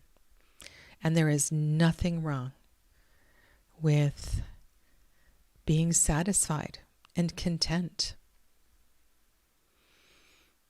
This is a lot of water, though. So we want to be cautious with too much of anything.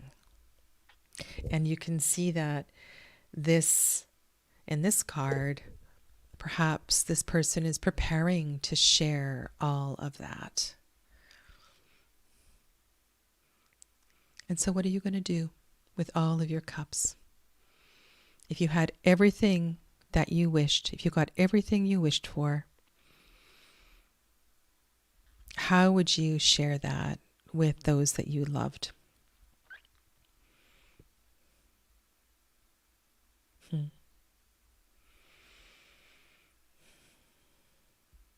It's not a time to be selfish.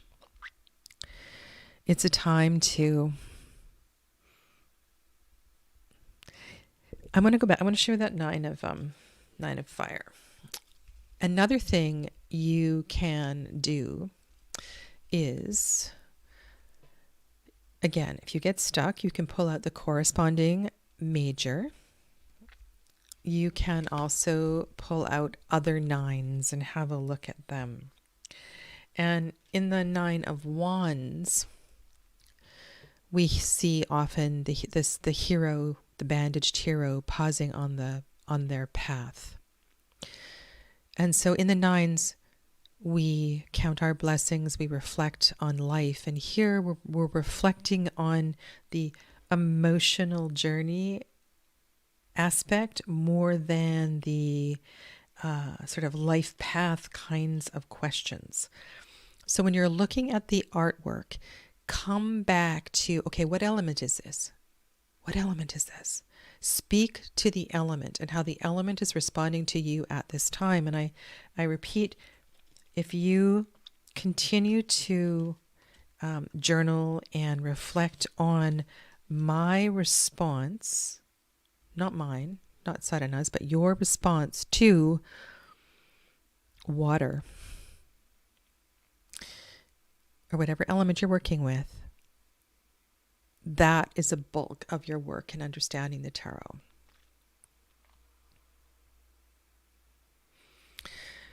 This card, interestingly, zodiacally speaking, is the final card of Pisces, the final card of the year. It's a major celebration. We see rainbow colors, rainbows, sun and water, rain and sun. The blending of these two beautiful energies makes a rainbow, a sign of hope, a gift from God.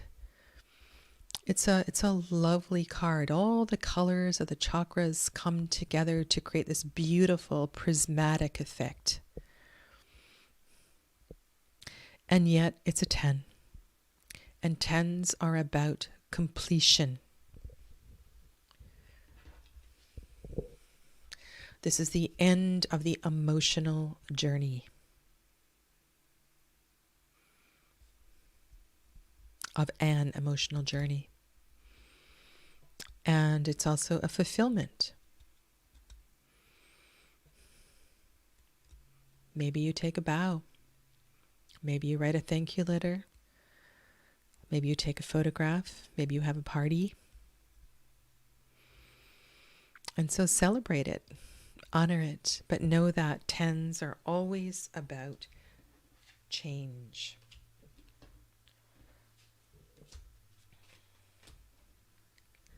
The suit of air is the suit of not just thoughts, but air also connects to voice.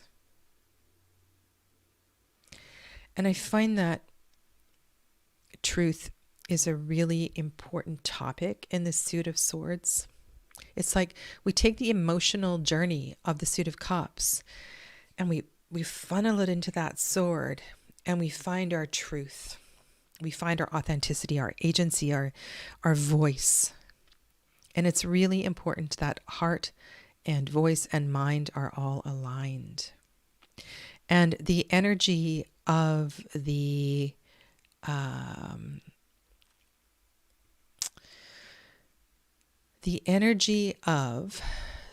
heart chakra, the element of the heart chakra is air.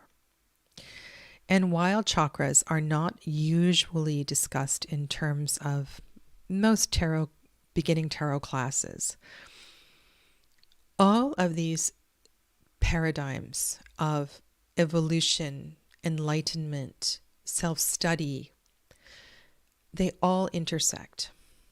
And there is a reason why heart, mind, and truth aligning is such an important concept. And so here we claim this sword and we claim our truth. This could represent an idea, the voice that you are now going to carry forward. And of course, there's a power here. There's a strength here. We're back in an active suit. So this is an active suit. This is not a passive mind. This is not a quiet mind. There's a strength here in this.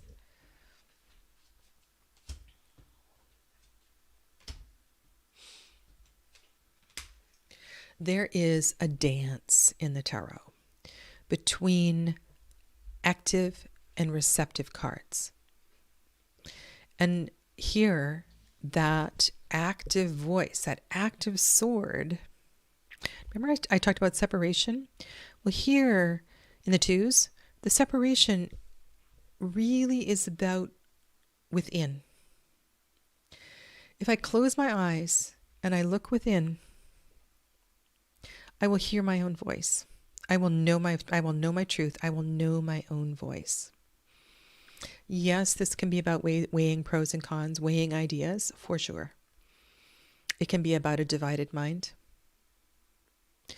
Look at the water behind in the middle card. There may be some emotional influence here. It's a little rocky.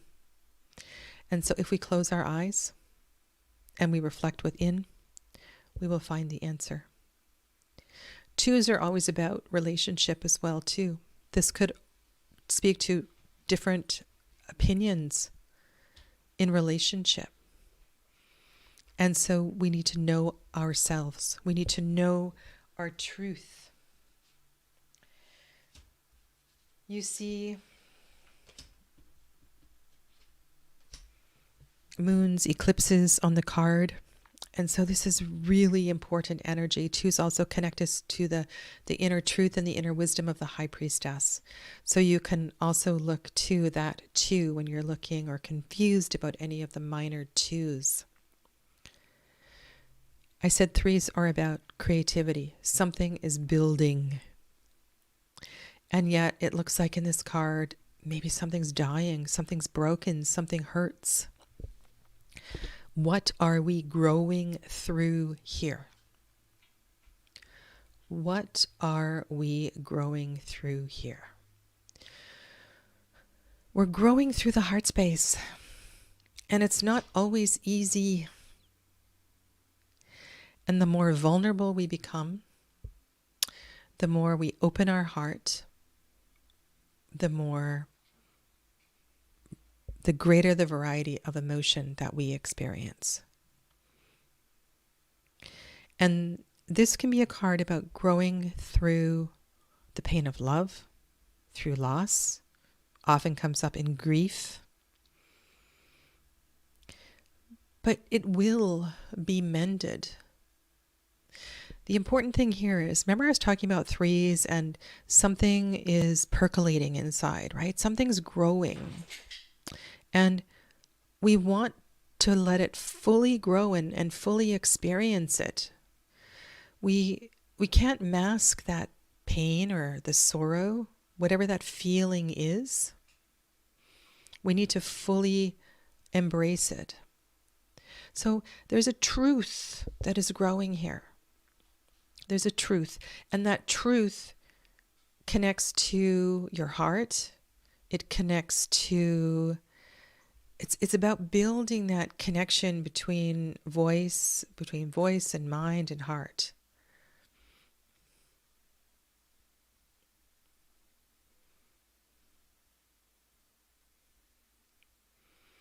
And there are often symbols of letting go. Quite a few cards in the tarot actually where we are encouraged to let go. And through that process, then we need space to heal. And here we're back at 4 again, sacred space. So here is a sacred space to heal. We find sacred space to be quiet in our thoughts. And if we are quiet in our thoughts, we will find peace. If we create sacred space for our thoughts, we will find peace. And you can see the enlightenment here at the third eye. There's secret symbols in these cards, but this is a card of peace and rest and healing that makes perfect sense to follow a card of expansion. Yeah, so remember that there's a growth in all of the threes. And the worst thing we can do is not let it grow and expand fully. So when my clients are feeling really shitty, just like they don't want to deal with their emotions, I go through this exercise where I have them lie down and I do a guided meditation to help bring the emotion to the surface. The thing here is that we fully want to feel it to the point where we cry, we shake, we laugh, we sneeze. And if we can move through it, then we can experience this card, this peace of mind in the 4 of Swords. And then here we go. Here's another 5, another challenge, a confrontation of some sort. Somebody challenges your ideas, somebody challenges your thoughts. But you got to move through this. You have to move through all of the 5s. You have to cross this bridge and find your voice and find your truth and figure out what you stand for. The 5 of Swords is not an easy card. And again, we get lots of drawings and different iterations of this card. And yes, sometimes you might feel like the person in the background. Sometimes you might feel like the person in the foreground. You really need to have a good look and trust what is arising for you. Sometimes something will be broken, and yet we know earthworms will heal, and 1 will become 2, and they will be better on their own. And you have spoken your voice.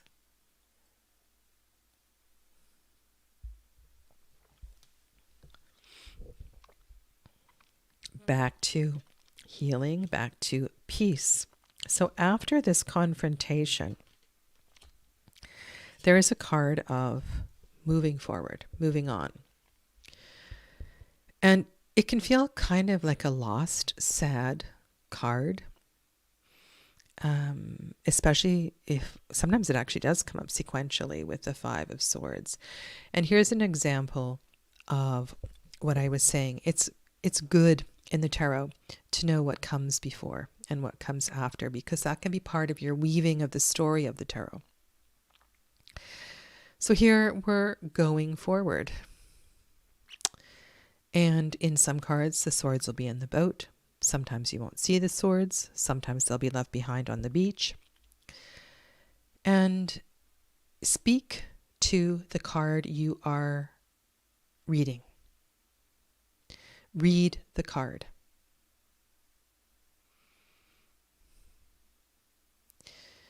You can never go wrong in simply describing the card you are working with. Generally speaking, in the distance is a sign of light, hope, possibilities. Usually we don't see where we're going, but remember, sixes are peaceful. Sixes take us back to the heart. There's a place of rest in the sixes. Calm.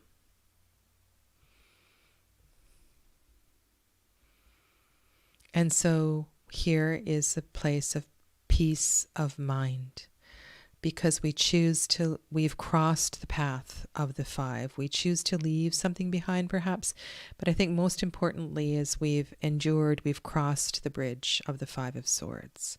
And so now we find peace of mind, peace of voice, and maybe even peace of heart.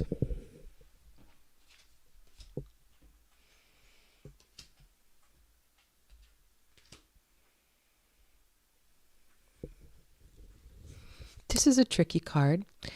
I said sevens. Sevens are going to poke. Good night, Saskia. Namaste. Sevens poke. They nudge. They want us to keep going. There's a lot of stuff in the sevens. And go back, think of the chariot energy. We're going forward here. There's a lot of thoughts, a lot of voice, a lot of ideas. Swords are also weapons, right? Some swords have double blades. And there's some choices to make here about how we are going to respond.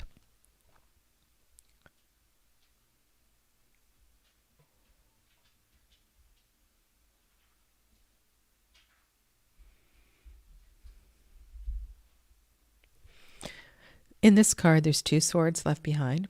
They're carrying 5. In this card, the little fox is hiding 1, and there's sort of 6 overhead in the little fox's mind. And you can see in the Druidcraft Tarot, all 7 swords are in front. And this old man is writing, contemplating this intersection. Look at the way the swords are arranged. There's a crossroads here. There's a decision to make, and it's not easy. What am I going to do? What am I going to do? And how am I going to respond to this? Well, go back to the Chariot. Go back to the Chariot and think about this idea of going forward.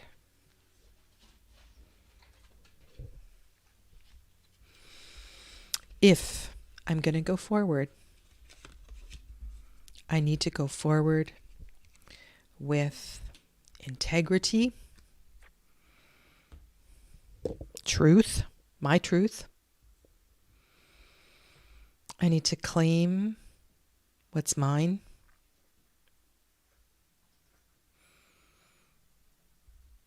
And I said this is a challenging card because it looks like you may be stealing something or hiding something. Something may be hidden from you, or somebody's stealing something from you. So there's a lot of questions to ask here, to think about, am I moving forward in a way that I feel good about? Remember, this is about your mind, your thoughts, your ideas. Am I acting in a way that feels in alignment with my integrity? And if you are, then go forward.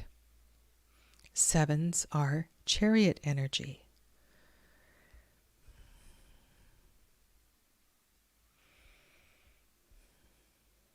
All sevens are going to present a challenge where you need to make a decision about going forward. Now, the Suit of Swords is about the mind, and the more swords we get, the more the monkey mind comes into play here. And we all know what happens when there's too many thoughts in the mind, too many. And we go around and around. It feels like a cage. This is a card of headaches, overthinking. And yet this is an 8. And do you remember what I said? Bye, Perry. Remember what I said about the energy of 8 and the lemniscate and continuing to move? Well, here we're stuck. We are about to expand. Right? That butterfly is about to expand. We just need to be careful we don't expand into the tips of those swords. We want to spread our wings.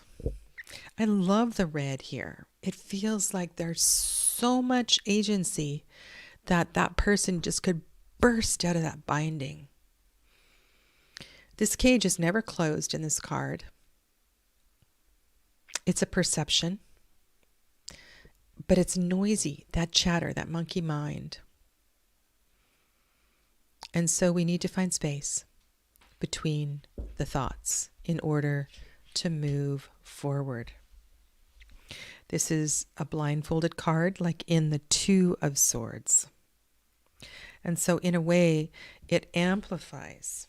It's an amplified energy of the Two of Swords. Let me get that for you. This card.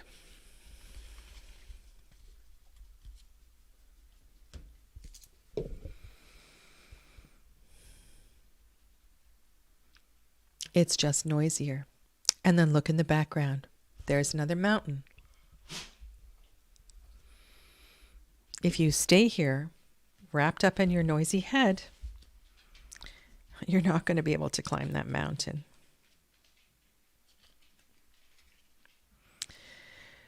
The Suit of Swords, the mind, the voice, the mental chatter, it's all too much, and it's worse at night. If we think about this, there's so many ways this card manifests. And often the best advice simply is to find a way to still the mind. And that's really, really hard if we haven't done meditation training or something like that. I really feel like this card is so close to breakthrough. If we can stay one moment longer, everything will become quiet and clear. But right now, it's just overwhelming. It's overwhelming. Now, this is a 9, one of those spiritual cards. There's a fullness here. This is a 9. It is about reflection. All of the 9s are about fullness and reflection. So I don't think the advice here is to go back to sleep.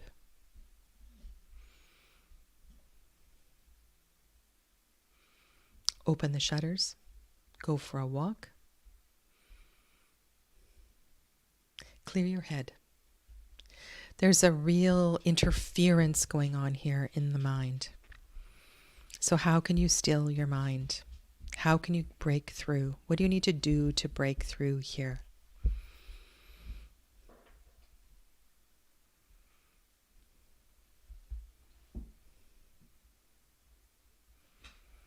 You know, sometimes when we're awoken at 3 o'clock in the morning, this could be that card as well too. So I would say reach for your journal and write down whatever is going on in your mind. You may find the answer. And then you let go. Here, the mind finally decides to surrender, to release. This is the death of the ego card. The death of the ego.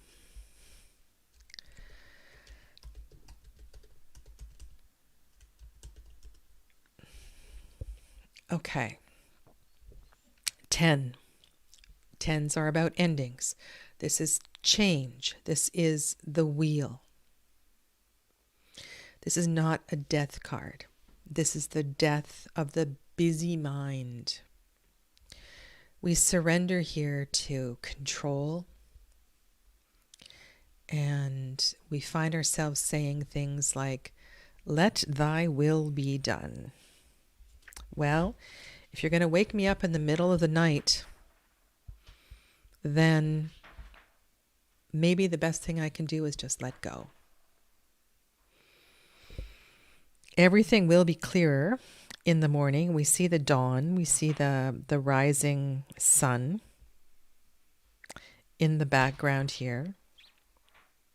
And, you know, some people see these cards as, what do you call it? Acupuncture. And what is acupuncture but not purifying the lines of energy in the body? There's a purification of sorts that's happening here, right? The energy is clearing. The noise is clearing. We are deciding to let go and let God, to let go, let in the light.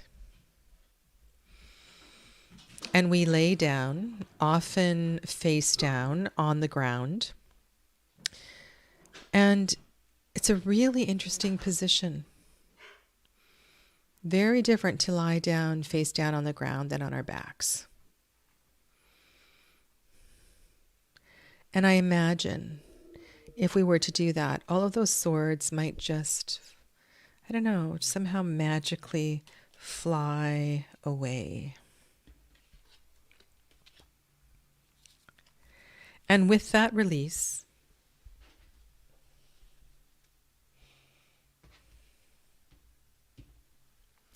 with that surrender, we find ourselves in the suit of Pentacles.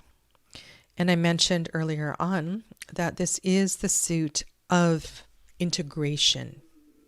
It's the suit of this place. It's a suit of our physical bodies, this life, this world. So this particular ace is about the here and the now, the business, the money, the family, everything in this world. And we're being offered something kind of beautiful here to go forward in this reality. And so take this ace, take this coin, and ask yourself, what are you going to do with it?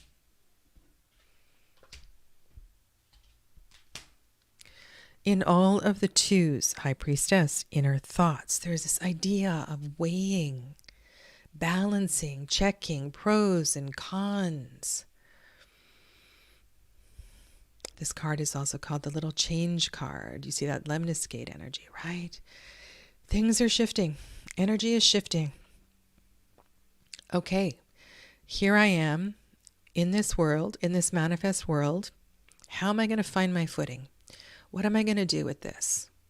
What are the good things? What are the bad things? What are the receptive things? What are the active things? So take some time here. In all of the twos, take your time to reflect. Remember that all of the twos can also be about relationships. So there may very well be some practical questions about balancing checks, money in partnership.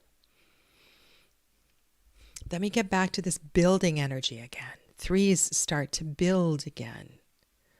You're creating something. Something is in progress. We're here. This can be about your physically building something. There's such a this card is it's an amazing card. When we get to this suit, there are many, many more intersections. And remember I said 3s, 6s, and 9s all have this spiritual quality. Well, there's something really interesting here. There's this powerful mountain overhead, almost like an upward facing triangle, and it's in the darkness. The light in the foreground is a downward facing triangle, feminine symbol.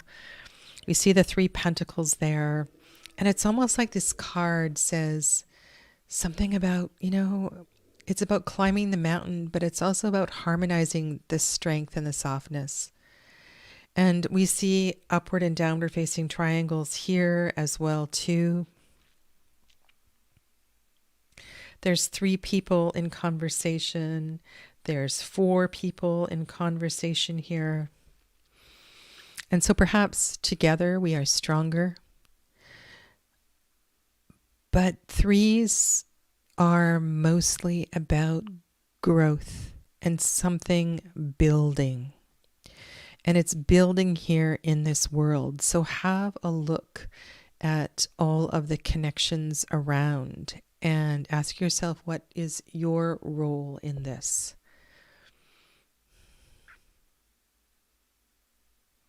Three Pentacles.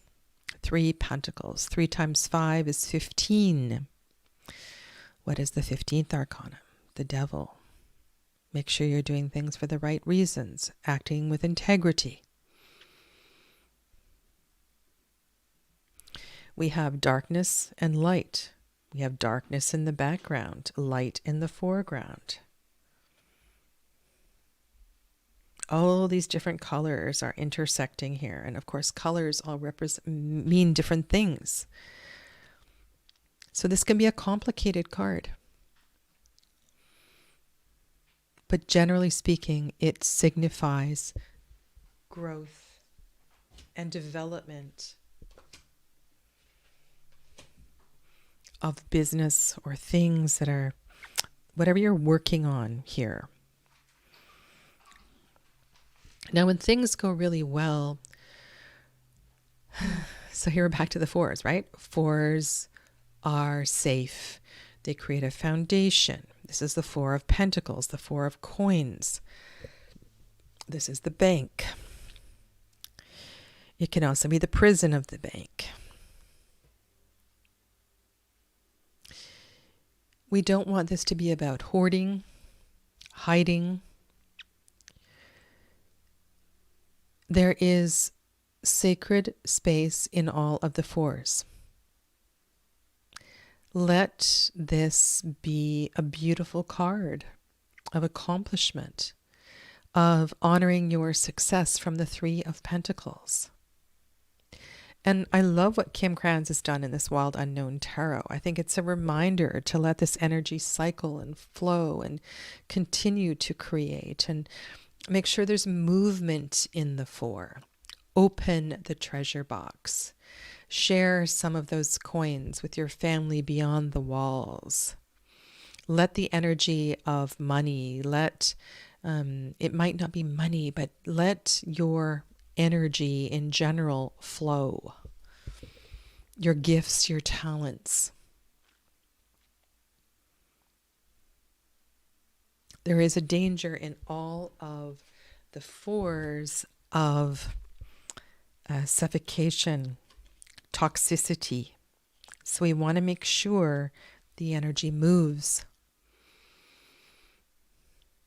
That we need to let go of control a little bit. 5. So this is the final 5.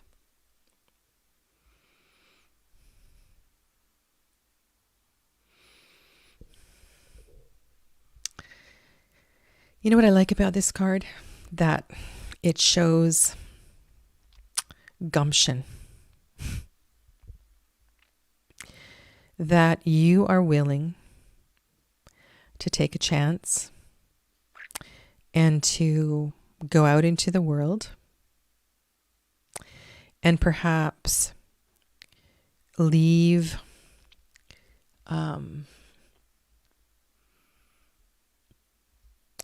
well, let me tell you a story. This card has come up quite a few times where people decide they can't support the family business, or they leave a job they've had for a long time. they can't do it anymore. And there's danger in it's terrible. I mean, we sometimes worry about our finances because if we leave something that's been secure, we don't know about our future security. And yet, as we strive through all of these suits, we're looking for our higher purpose, the reason why we're here. And so while this may be a very challenging 5, we continue to cross this bridge of the 5 of Pentacles because we know in the 6 of Pentacles things are going to be better. So there's a level of endurance that is needed here. One of the clues is to look to the light. Maybe within the church we can find a cup of coffee, maybe a warm place to sit down and have a meal. We don't have to be in the bottom of the well. We can turn to the light and get fed from the light. It's okay to ask for help. It's okay to ask for help. And sometimes on our journeys and in crossing those difficult bridges, and this might be with your physical body, with your health, with your diet, with your house, something to do with your business, it's okay to pause, to ask for help, to seek resources elsewhere. So remember, all of the 5s, you're crossing something, but if you can muster up enough energy to get to the other side, you will find that helping hand. All 6s take us back to this place of give and take, and 3 plus 3, and masculine and feminine, and active and receptive, and peace and calmness. And in the 6 of Pentacles, we find balance again. Because, however, this is in this material world, there sometimes is some dubious, shady things going on. So you want to make sure that you're acting with integrity and continue to do things for the right reason.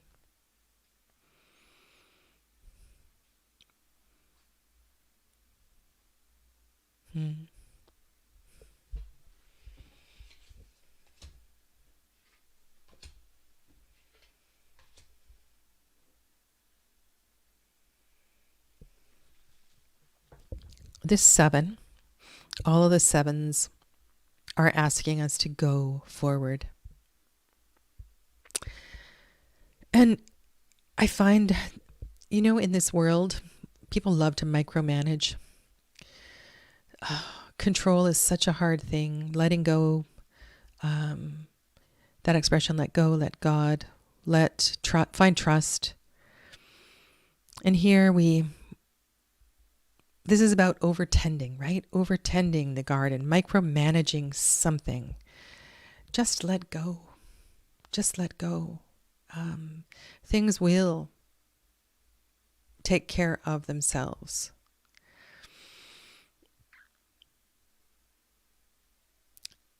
Patience is one word that often comes up in this card, but I think trust is so important. Things will be okay if you hop on that chariot and take off for a little while.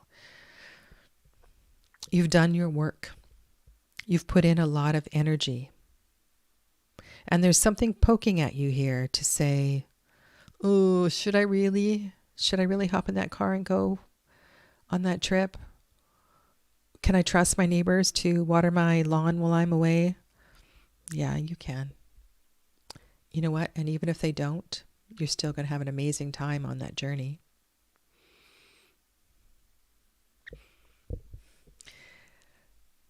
This parasite on this tree, I don't think I've ever really thought about the 7 of Pentacles. I wonder if he is attempting to completely remove the parasite from the tree and thinking that I as a human, have control over this situation, and that I actually will be able to cut all of the mistletoe off the tree, and then the tree will be fine and the tree will live. Yeah, just be careful of micromanaging. Continue to grow. Continue to go forward.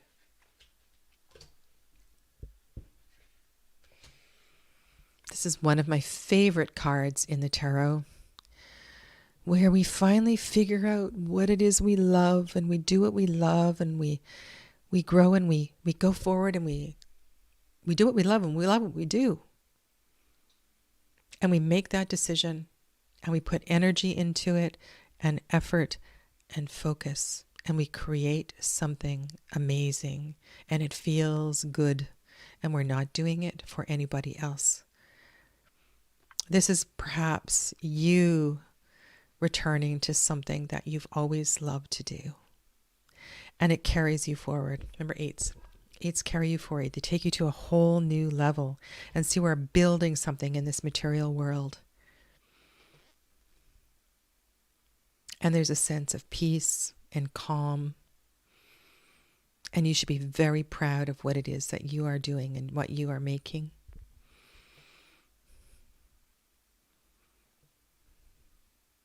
And likely there is a change. There may be a change from the corporate world to self-employment, to retirement. Second to last card in the tarot, 9 of Pentacles. Wow, lots of coins, lots of money, lots of stuff. Abundance, abundance, abundance. Everything is full. The garden is full. Full fabric on the humans. The nest is full. Everything has come together. This is the ripest of the ripest cards. So what are you going to do with all this stuff? What are you going to do?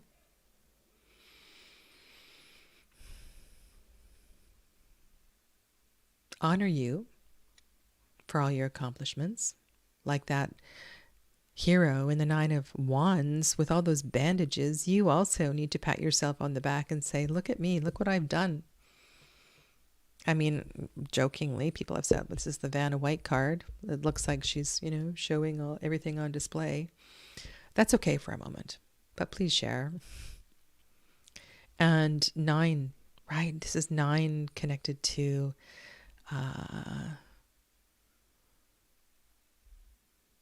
the number 9 of divinity. It's a beautiful place.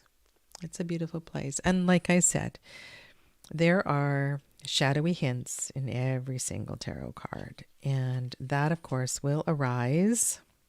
And if you want to learn more, you can pick up a book. You can take a tarot course. There's lots of ways to expand your study. The 10 of Pentacles is not an easy card. It looks like richness, wealth, family, happiness. But remember that all of the 10s are change. All of the 10s are connected to the wheel in the tarot. Right? The wheel. So while everything looks pretty amazing here, it is a winding up energy. So honor your stuff, but know that this too is ready to change. This is so much fulfillment. And it's a great sign. But it also means it's time. It's time for change. It's time to move on to the next level, to the next thing. And whether that is to a new endeavor in the Ace of Wands, or a new relationship, or a change of location. You have a lot of resources to finance that. You have a lot of everything to take care of the impending change ahead.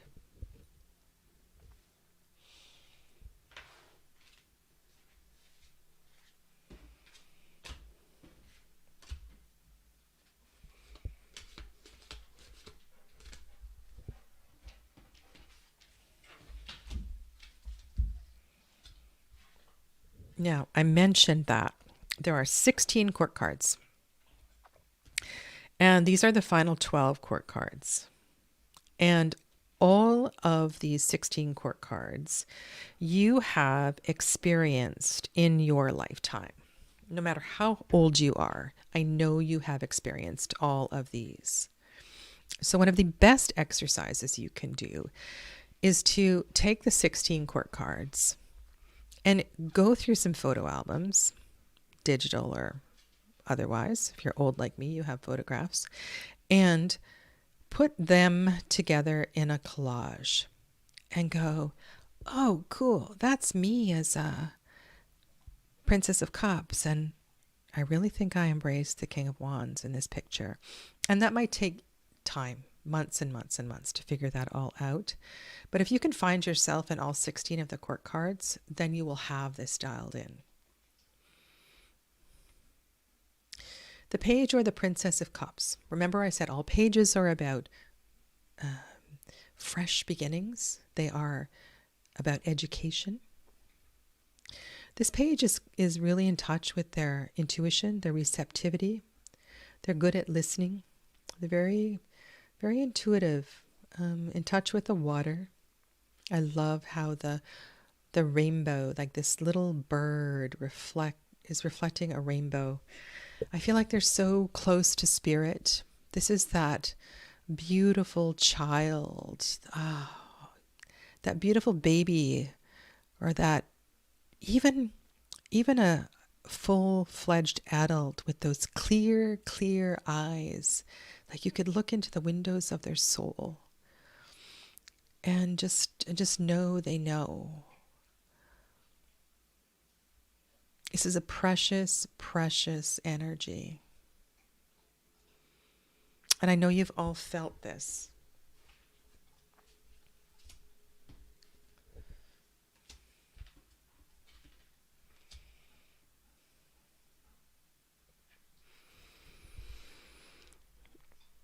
This is the Grail night.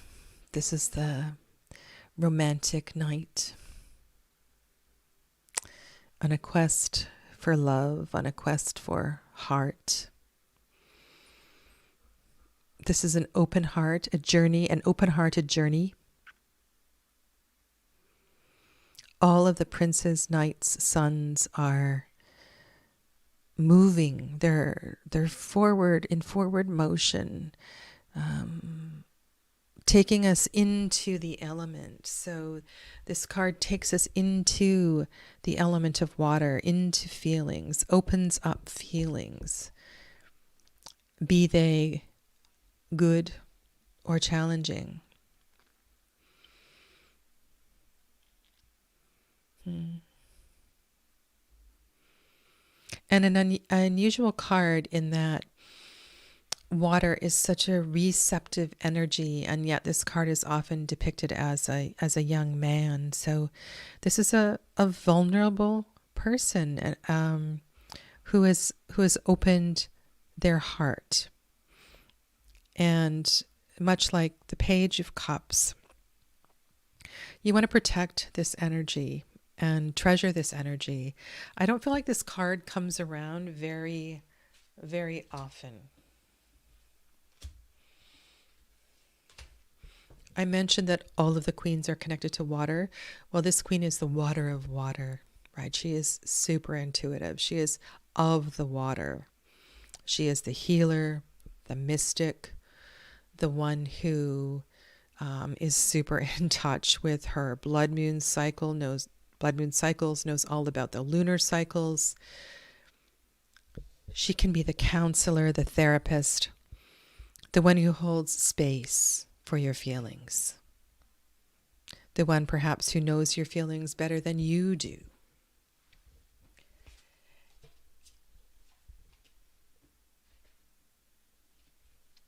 And in contrast with the King of Cups, the King of Cups can be quite a challenging card.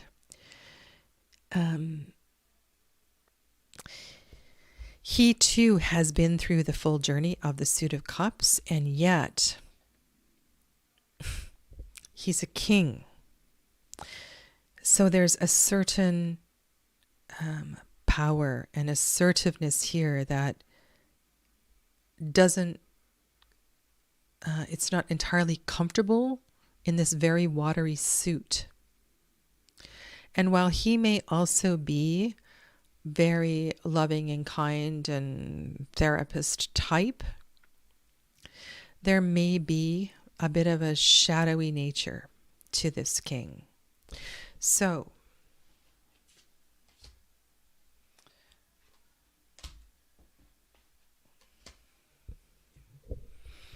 know that the potential for open-heartedness and kindness is here, and that they may lead through this.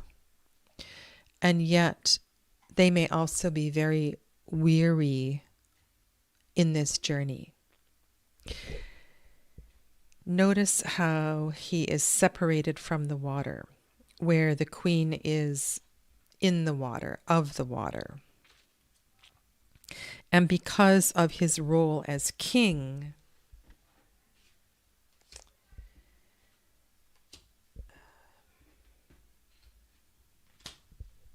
or leader or father, he may have to step out of that and separate himself from that. This particular page is super clever, greatly articulate from a young age, the kind of child that asks, why, or is very, very articulate and can use all kinds of words and language, explore language and voice, and they may sing well, they may speak well, they may write well, their mind may just be beyond. And so the Queen of Swords will take good care to nurture this one, and to nurture the voice and nurture the vocabulary and nurture the language, and make sure that education is, I think of all the education, all the princesses and pages connected to education, this one in education is of a higher level. Maybe this is the child that goes to university at 15 years old. Or they do homeschooling because they just can't fit in with the school system because they're just so darn clever.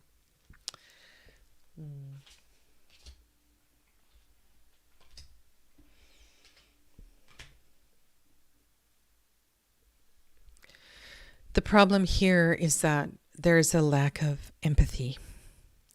And while the Knight of Swords is equally clever, they don't have great social skills. So they can make a lot of mistakes out there in the world with their superiority, their sense of superiority, because they are so very smart, they just don't know how to be. And they tend to be very rash and while they are very intelligent, they aren't clever, if you know what I mean. Now, the journey through the Suit of Swords, ideally, is one to the acquisition of knowledge, but knowledge becomes wisdom. And I don't feel like the Knight of Swords, the Prince of Swords, understands that wisdom. They're about the facts, and they know everything. There's a real know-it-all kind of energy here. So we need to be careful of this. They can use that sword also to hurt with language. They can be very, very cutting in their remarks and then not understand why they hurt you or how those words hurt you. This is a knight on a quest for research, for the truth. They may be very narrow-minded, find themselves in the laboratory until all hours of the night. They're going to find the answer to this. Look at the focus. Look at the charge. You know, like they're going to find the answer. And don't get in their way or you will get hurt.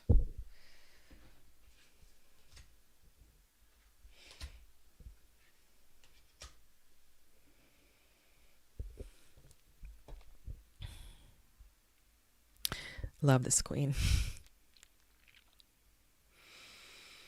She knows her truth. Don't you tell me. She doesn't even need to engage in that kind of conversation. This is the queen who knows exactly who she is and what she stands for. She uses her words sparingly, not like the Page of Swords. She will just find the exact right things to say and say it.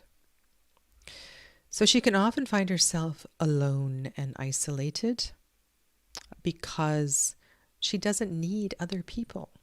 She's very independent, clever, very clever, wise.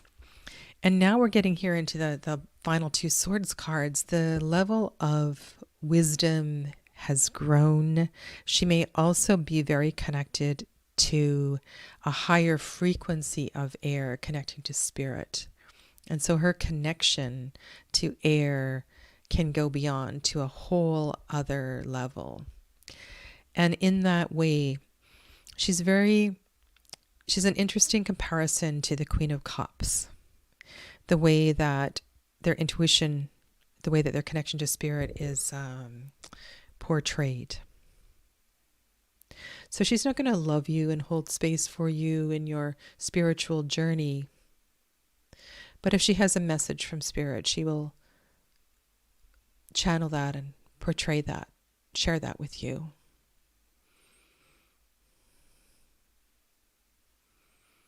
And I really feel like she's happy. She's happy in all that she has discovered and all that she has learned. They have learned. King of Swords.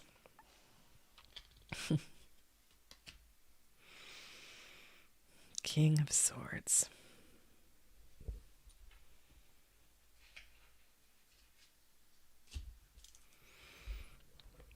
Lawyer, surgeon,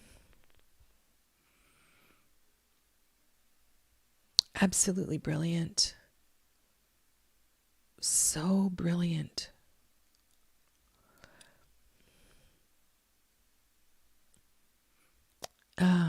No bedside manner. Really, really successful and clever.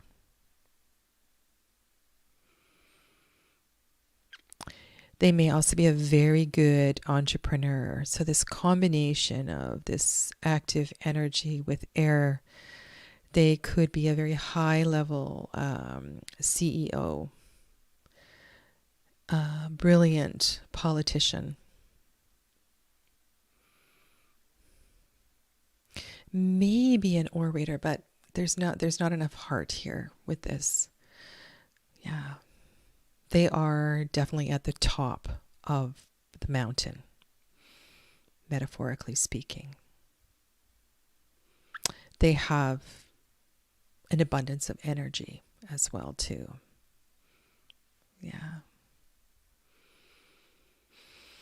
And they certainly know how to wield that sword.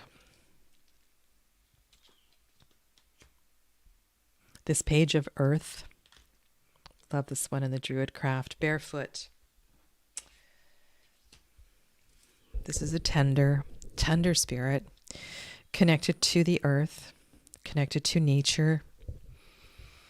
The child who could be outside all day from a very young age and no fear of critters, just really embracing the beauty of this world that we live in and being enchanted by it. This is the child who sees fairies, who knows how to look after plants, who brings home a wounded bird and brings it back to life,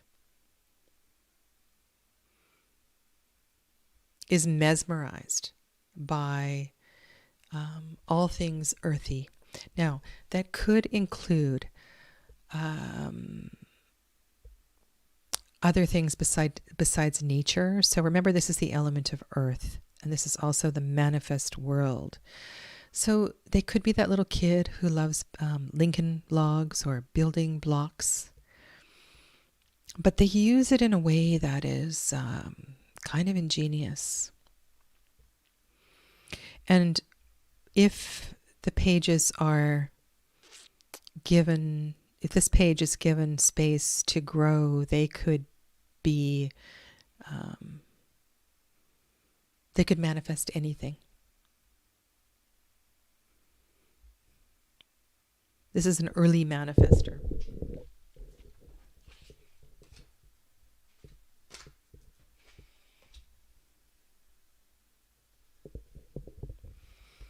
The Knight of Pentacles is a little more mature aspect of the Page of Pentacles. And as far as a knight goes, he's like a guardian of the earth. His quest would be one of for an environmental cause, or of a human nature, taking care of the human resources on this planet. And he doesn't move rashly like the Knight of Wands or the Knight of Swords. He takes his time and gathers his facts, and maybe a little too slow for some people. There's a sense of humility here as well too, and reverence for this place that we live. It's a real calming energy. And I imagine he does not hang around with the Knight of Wands and the Knight of Swords. They're just way too ambitious or athletic or challenging for him. He just doesn't need it.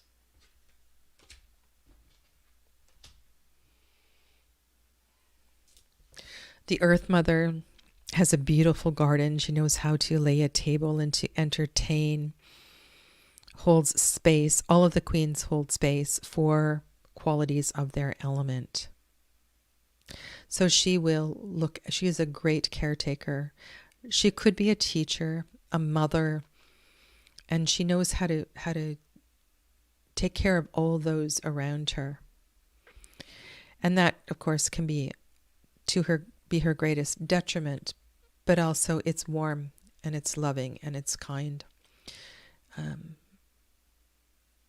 This particular Queen of Pentacles with her drum,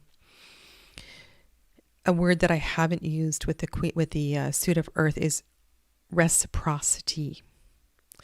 So the Page of Pentacles and the Knight of Pentacles and the Queen of Pentacles certainly understand this quality of reciprocity, this give and take with this place that we live.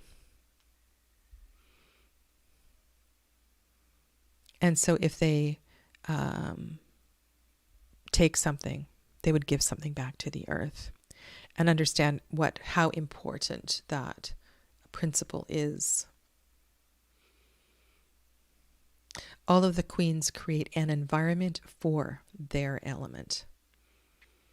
And so this particular queen holds a lot of space because, like I said at the beginning, all of the elements are incorporated in this suit. All of the elements are here.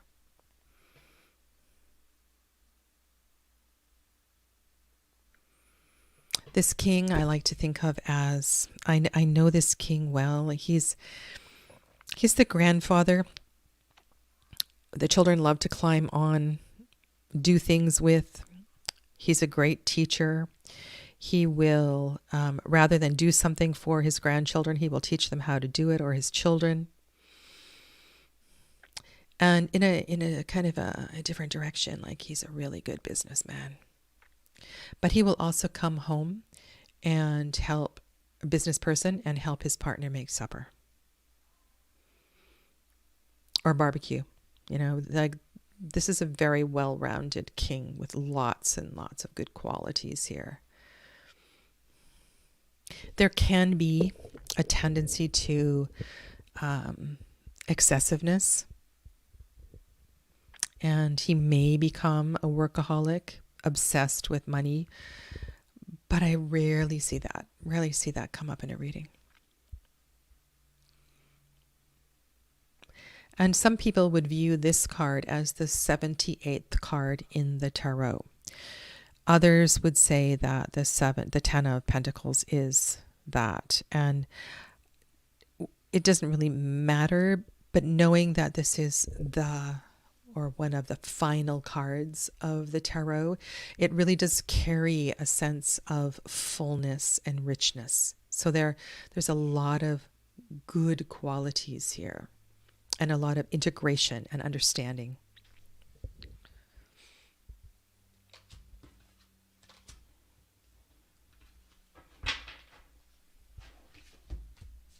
Okay. So I said I would do a reading for you.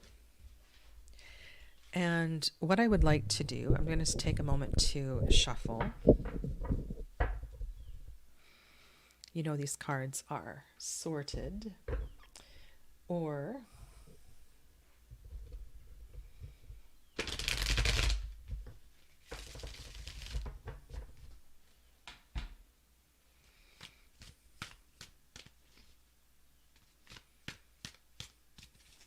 okay. When you do a reading, the best thing to do is to find a question.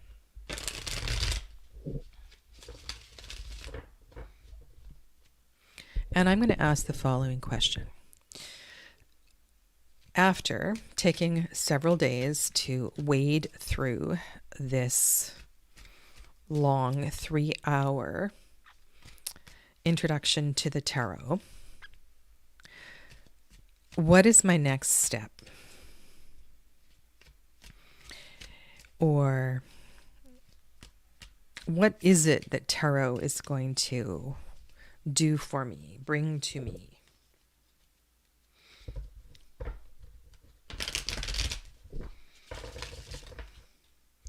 Maybe even there will be a sense of, is this my path? Okay.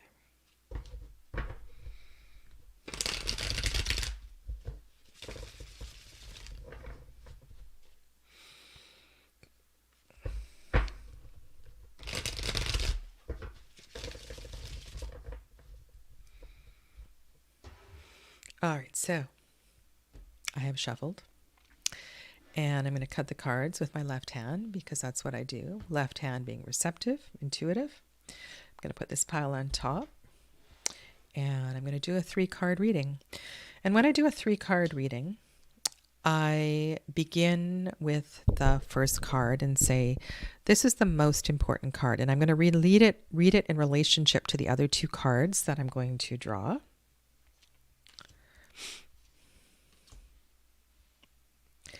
But I want to have a look at this first card in terms of my question. Okay, so what does strength have to do with this? I asked about my tarot journey. Well, it's going to take some fire.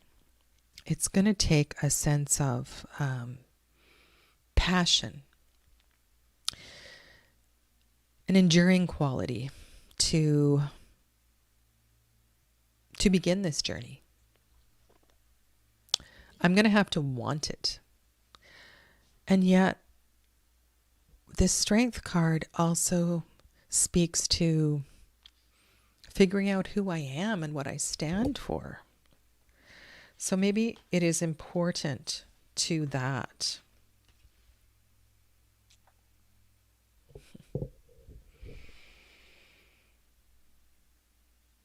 Three major arcana.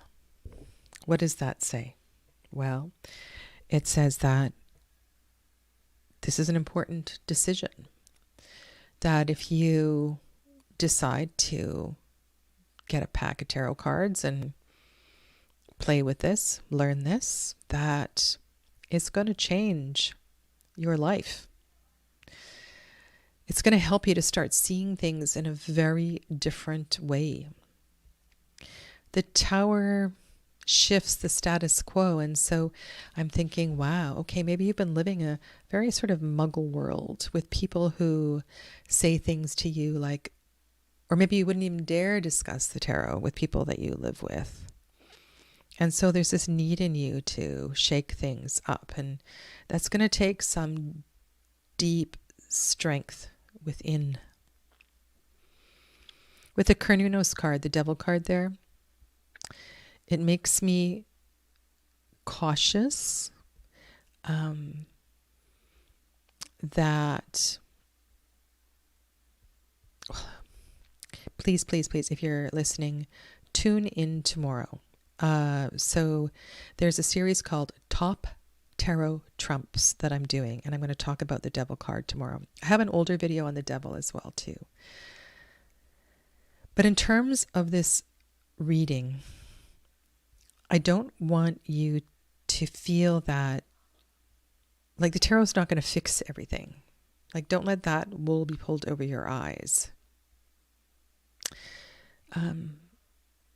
And at the same time, it's going to open plenty of cans of worms. Things that you may not want to look at or you hadn't considered facing at this time.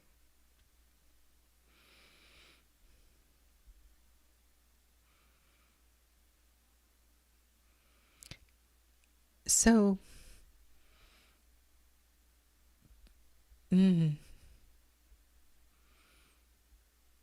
I think this also kind of responds to the way that I work with the tarot. Like, I don't play with this, and when I do readings, I don't have a default message. It says this is for entertainment purposes only. I don't do that because I believe that the tarot is a mirror and it's going to reflect back exactly what you need to see. And I feel like this is saying, if you want to go deep and you want to clear things up and you want to heal and you want to start this journey, dig deep and do this.